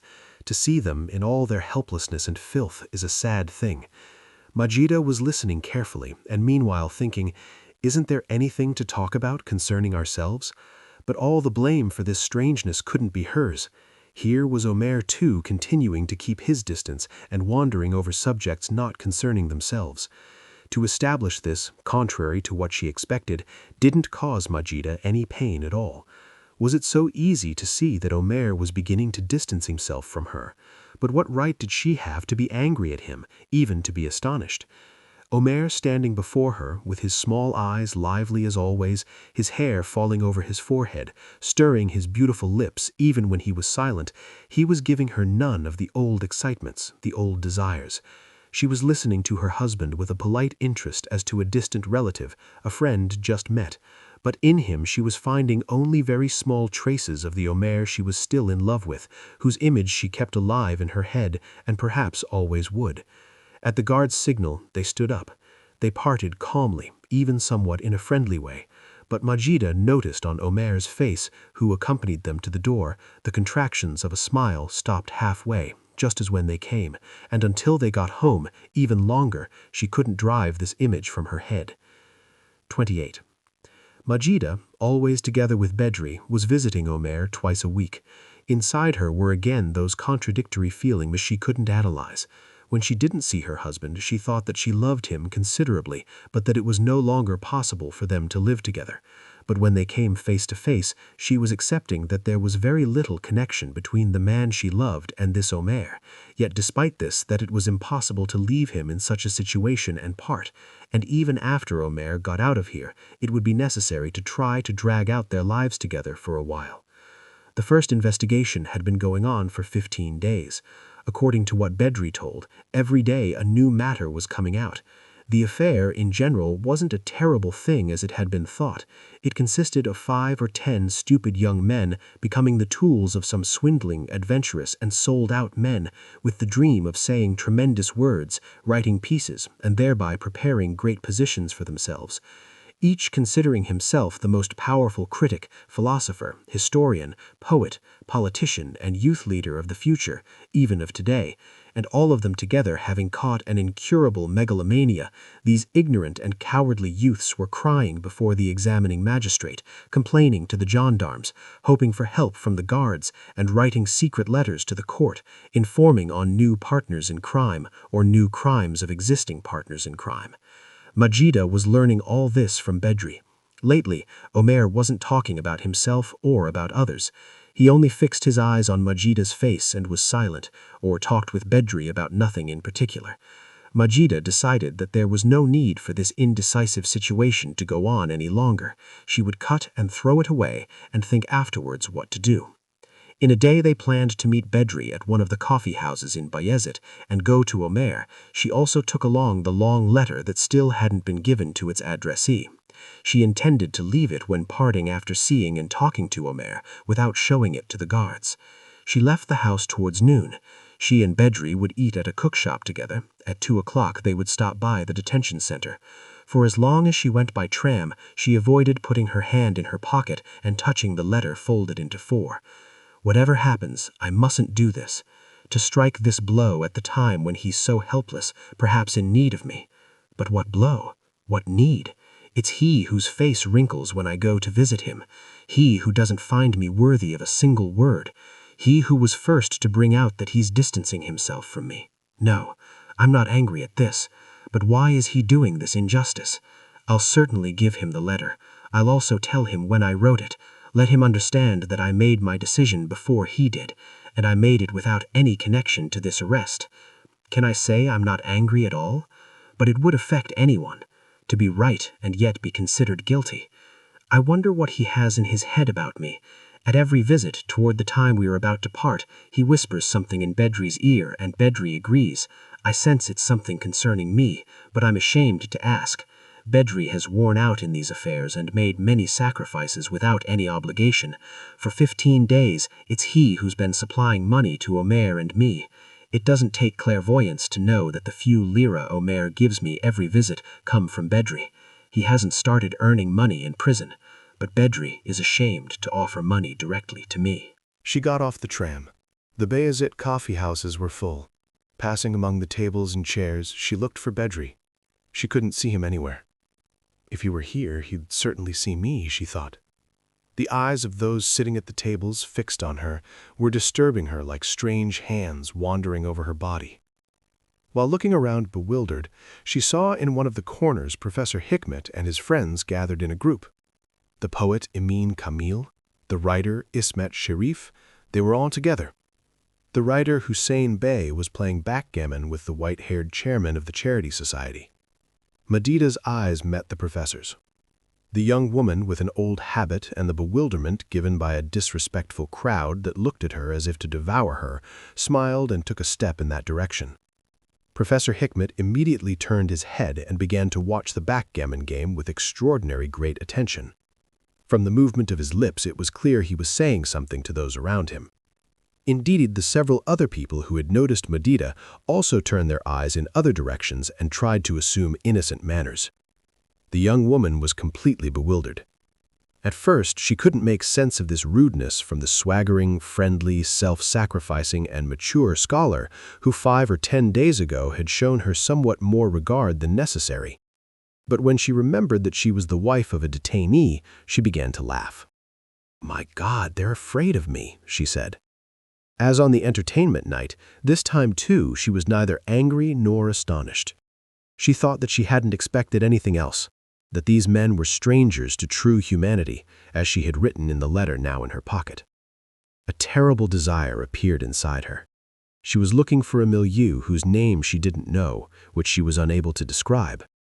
She wanted to leave the coffee house and go at once, and then find and nestle into a place where she would never meet these men. When she turned back, she saw Bedri, who was still on the road and approaching her, smilingly signaling. Both of them, saying they weren't hungry, gave up eating anything. Together they began to walk towards Sultanabad. Madida, unable to restrain herself, said in an excited tone, "If you had seen the state of those professors and writers, the moment they noticed me, they immediately bowed their heads and set to muttering. Professor Hikmet probably said, 'Don't look, she's coming towards us,' because all their necks stiffened and their backs arched up like cats. Do you know what came to my mind? When I was 4 or 5 years old, I would sometimes go into my grandmother's room, and when I saw her praying, I would walk around her trying to make her talk. The poor woman would try to fix her eyes on a certain place, and as I went to that side and looked at her face, she would make a great effort not to see me, and finally would begin to read the prayer verses in a loud voice and as if threatening. Her manner seemed to me extraordinarily funny. Well, the manner of these gentlemen of ours reminded me of that. With an effort as amateurish and funny as my grandmother's, they were trying to turn their eyes in other directions. But I was also a bit at fault. I was about to go over to them to ask whether they had seen you." Bedri was listening with a smile. When Madida finished her words, he began to speak in a low voice, just as in the room of the society chairman on the entertainment evening. "It's too much even to be angry at these men, Madida," he said. The young woman noticed that he was addressing her only by name, but there was in it the tone of a teacher, an elder, rather than intimacy. Madida felt that this was better, because she couldn't bear anyone but Omer to speak to her familiarly. In fact, she no longer wanted even Omer, and she thought there was no part in her soul sensitive to such sweet and caressing addresses. Bedri continued, "All these men are struggling in a great contradiction and duality.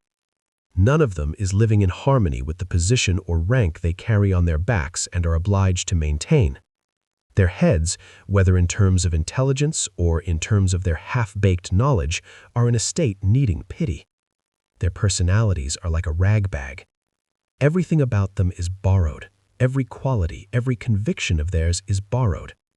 A simple person, for instance, an illiterate peasant, a laborer, an ordinary man, is a much more perfect whole than these men. Because that man, for instance, Hassan Aga, thinks as Hassan Aga, lives like this.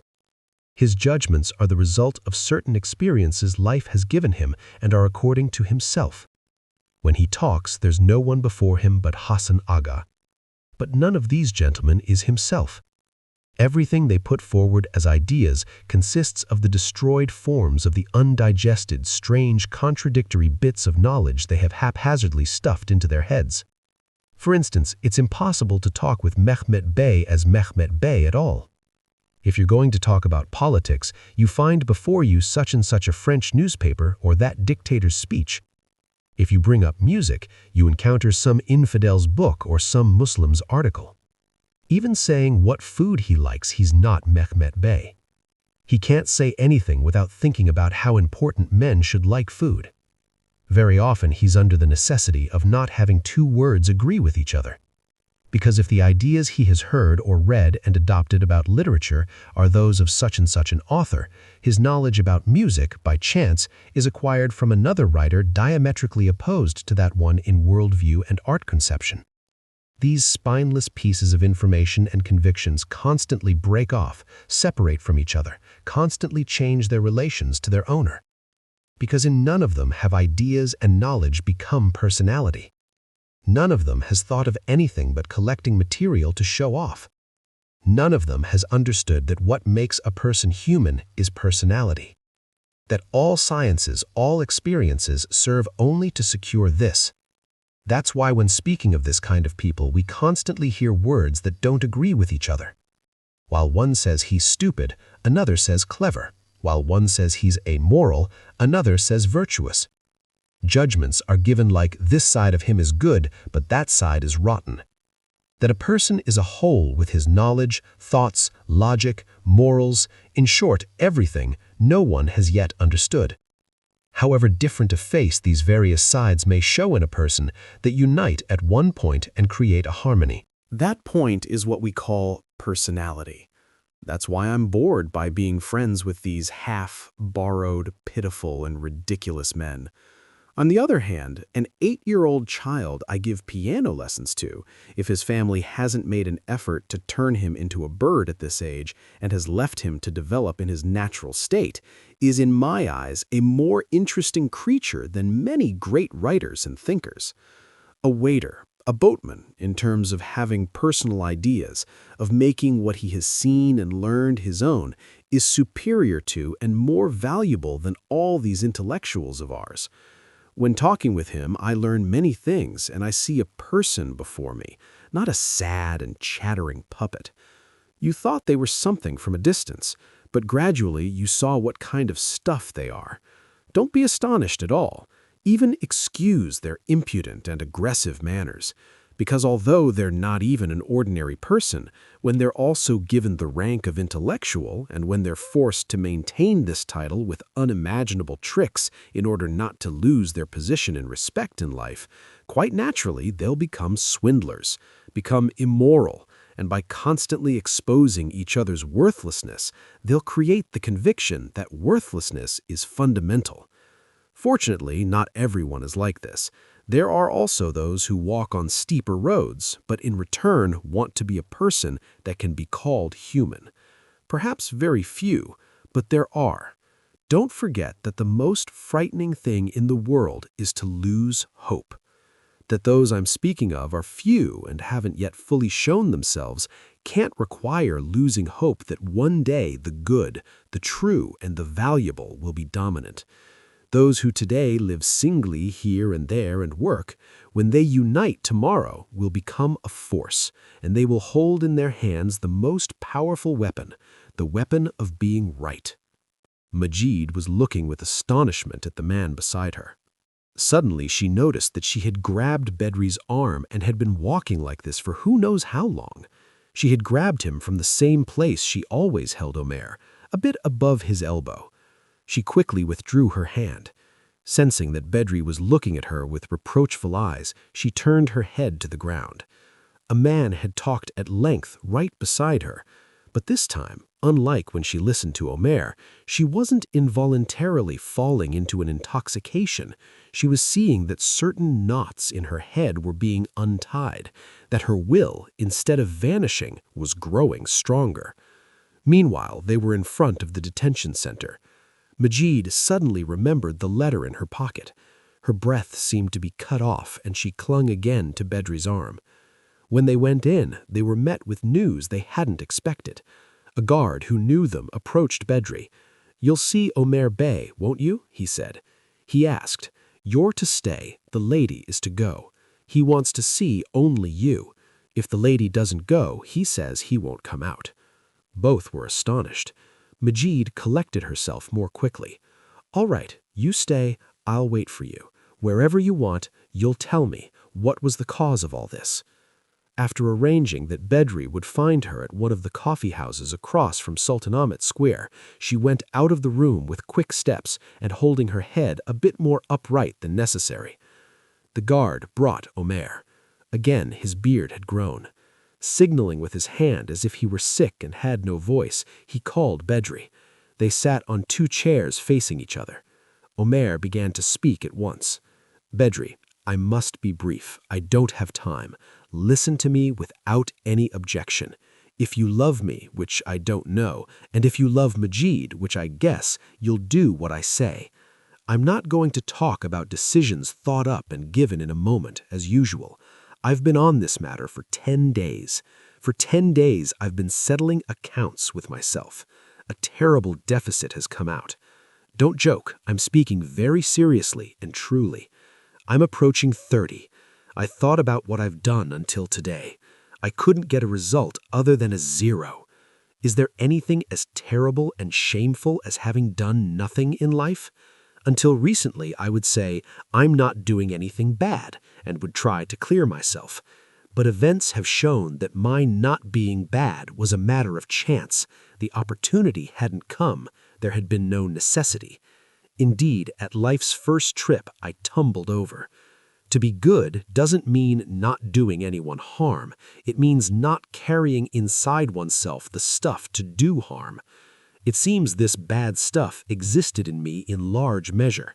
Perhaps it's in everyone, but the one who is human knows how to tear it out and throw it away, or strangle it. To leave it untouched is to give occasion for it one day to raise its head. I'm not going to preach morals to you, only I'm going to say that I myself, before anyone else, am astonished at how a person who passed among friends as possessed of immeasurable intelligence and ability has spent such a meaningless and utterly empty youth. At first, I wasn't aware of this. Among friends who considered themselves possessed of immeasurable intelligence and ability, I was living with my back against a sacred and proud stupidity and thinking that merely by this I was doing something important. I had neither an aim nor thought. My intelligence was expending all its strength on the present moment. An apt retort, a sharp witticism was worth all truths. As a natural result of such a day-to-day intellectual life, I was falling into contradictions, absurdities, even improprieties. I had found a permanent culprit for these kinds of words and deeds, which I didn't properly know whether I wanted or not, but claimed I didn't want if the result came out against me. I called this the devil inside me. I loaded onto it all my actions whose defense I was afraid to undertake, and instead of spitting in my own face, I considered myself worthy of affection and care like a victim who had suffered injustice, a freak of chance. But what devil, my friend, what devil? This is the invention of our pride, our stupidity. The devil inside us is a not very cunning escape route. There's no devil inside us. Inside us there is helplessness, there is laziness, there is lack of will, lack of knowledge, and something more frightening than all of these, the habit of avoiding seeing the truth. With our slack brains, unaccustomed to thinking, even pausing for a bit over anything, and with our poor will, which we finally lost over time by not seeing any need to use it, we're tossed in all directions like a rudderless boat in life, and when we capsize, we look for the blame in unknown forces, in influences above human will. This would have gone on like this, but chance brought Maside before me. I'm not going to tell you how I loved her, how much I loved her. I think no one in the world could feel the same things with the same strength. I saw in her some qualities that I had looked for in many people for hours and couldn't find, and assumed didn't exist. In her I found a person unlike us, who appeared as she was and was something. Shouldn't I have immediately corrected myself, become worthy of her? I couldn't do it, and I attributed this helplessness to the devil inside me. But I was lazy and without will, nothing else. I wasn't accustomed to taking my animal sides in my palms, to acting with my head. I found some simple, childish liberties more important than being human. However much I loved, staying attached to one person seemed strange to me. I couldn't keep from looking attentively at women I saw in the street. Despite this, I didn't fall as much as I feared. This wasn't because of my manliness, but because of the influence of Maside's personality on me, which existed even if I didn't want it. But on that entertainment evening, the business got out of hand. When I saw our old friends there, girls we had studied with, chatted with in corridors, played with on outings, as living representatives of a period of life that had a place in my memories, I immediately forgot everything. Perhaps Maside has told you. I drank and I became foolish to a degree that shouldn't be done beside a person who loves you. My wife would have borne even this, if the business had consisted only of foolishness. But I went further and became vulgar. I became disrespectful, and I left Maside, who had come to the point of being stifled by the filth of the surroundings, utterly alone. There's more. I showed that this milieu that disgusted her wasn't at all foreign to me, didn't at all bore or disgust me. This couldn't be repaired. I'm not stupid. I immediately understood that everything was over, and that it was no longer possible for Maside to approach me trustingly. I knew that all the promises I would give to myself and to her would be ridiculous, because just a few hours earlier, in the room of the Charity Society, while listening to you, I had sensed that some new truths were appearing in my head and had decided to weigh and gather myself anew. The giving of this decision and the forgetting of it were one. Now I myself, before anyone else, don't believe in myself. I'll change completely, certainly. But when? After a struggle lasting years? Or will I keep on carrying this meaningless existence without ever succeeding? Whatever happens, to make Maside participate in such a life is a crime. I can't ask her to walk together on this road whose end I don't know. In fact, even if she wanted it, I wouldn't accept. In these last days, when I called myself to account, I also saw that I was so loaded with sins that I couldn't look an honest person in the face. Look, where is the cashier? Although I said nothing to you, I searched for him, found his house, and walked around in front of it. I saw nothing but a haggard-faced woman and sad children. Where is he hidden? Is he wandering about cursing people, or has he sunk into slumbers in some sea, waving his white hair together with the green seaweed? A person can throw off all this filth only alone and by beating himself, by picking at himself, but alone, without splashing anything on anyone. Here are the wedding papers between me and Maside. They haven't been finalized yet. There's no need for them anymore either. I'm tearing them all up. Only let this small identity photograph remain with me. Such a small weakness shouldn't be begrudged. It might be said, what is the young woman to do without you? Where is she to go? I'm sure you won't say this. You'll settle everything. Do as you wish. If you want, take her. Keep her beside you like a sister. If you want, marry her. Don't consider me as existing in the world. We'll go to completely separate roads and separate worlds. I'll try to make a man out of a piece of rubble. One day, maybe it was 10 years ago, a teacher of mine said to me, "You're spending your intelligence like a prodigal." True, I squandered my intelligence recklessly, and finally I went bankrupt. Nothing of mine is left. I used to think intelligence was a stuff inexhaustible like radium. I didn't think it was something that grew and developed by human hand. I wanted not to be a man, but to be interesting. Not to do something, but to rise to a place from which to look with contempt on those who did things. Yet today, what am I in the midst of infinite time and distance? I'm a creature more unimportant, more worthless, more unnecessary than a worm, than a root of couch grass. Omer fell silent in an exhausted state. His mouth, his eyes, even his skin had dried and tightened and had taken on a look as if they would crack at any moment. Bedri wanted to take his friend's hands and caress them. Omer, immediately pulling back, said, "I'm going to be released today. The order came from the public prosecutor's office. The director of the detention center is doing the paperwork. I'm going to go out now. That's why I sent Maside back. I thought if we go out together, maybe I won't be able to part. Otherwise, I would have wanted to see her one last time, and how much I would have wanted to." His voice was trembling. His eyes were fixed on the whitewashed wall of the room. With a great effort, he collected himself. "You understand, don't you, Bedri?" he said. "Neither you nor Maside ever look for me. Don't begrudge me this favor. Perhaps I'll go to Balikasir. Perhaps I'll withdraw to some other corner and struggle with myself, or plunge among people unlike those in our milieu and try to begin a new life. Only all my connection with my past days must be cut.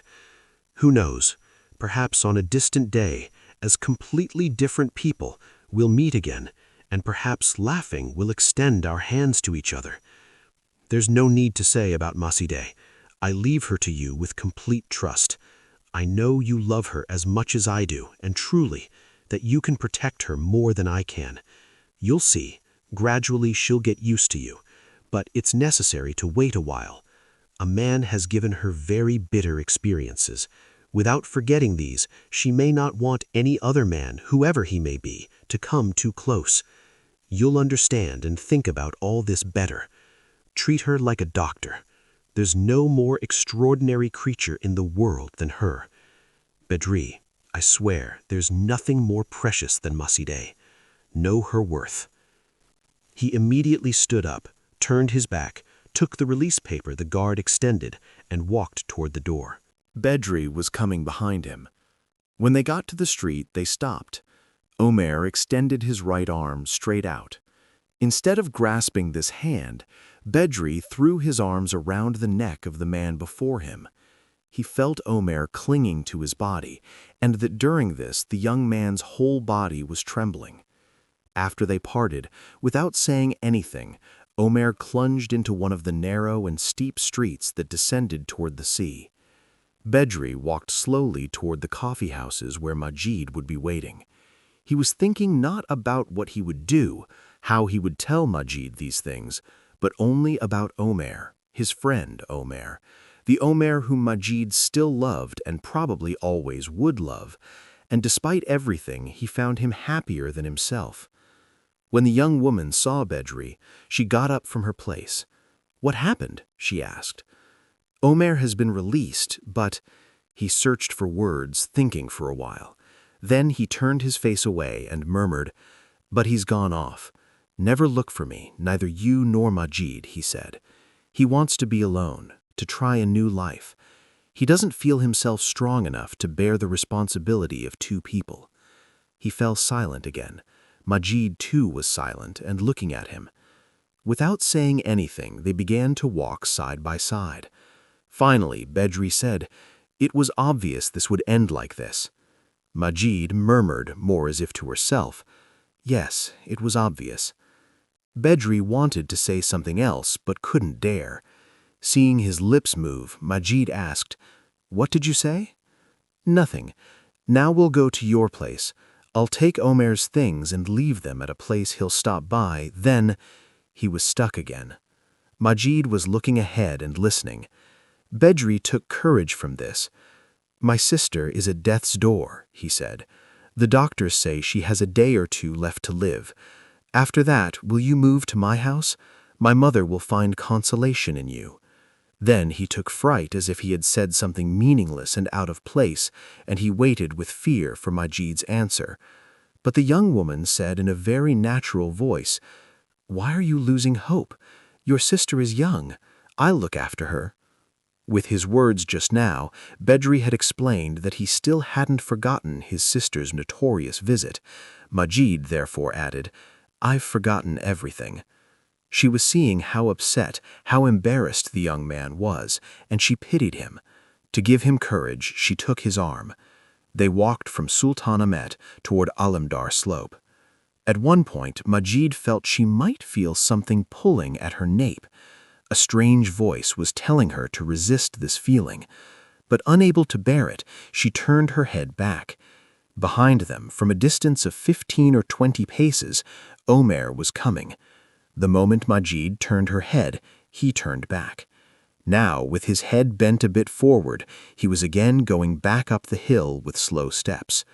Majid paused. She had let go of Bedri's arm. Her heart wasn't pounding like mad. 1,001 images, scenes, people, smoke, colors were passing before her eyes. But this state lasted only a moment. She immediately collected herself. Holding on to Bedri again, "No, let's go," she said. The young man shook his head with endless sadness in his eyes. "Yes, let's go." After walking a few steps, he turned and looked, and saw that Omer had disappeared. "You won't be able to forget him," he said. "You won't be able to part from him." Majid studied the man beside him with thoughtful eyes. Then, putting her hand in her pocket, she took out the letter she had written to Omer. "It's not like that, Bedri," she said. "I had already decided to part from him, despite everything." Extending the paper folded in 4 to the man beside him, she murmured, "But it's necessary to wait. A long time." The end. You've been listening to Devils Within Us by Sabahattin Ali on Holoreads. A haunting reminder that the greatest battles are often fought in silence, inside ourselves. If this story resonated with you, subscribe to Holoreads for more timeless audiobooks. Until next time, stay curious, stay aware.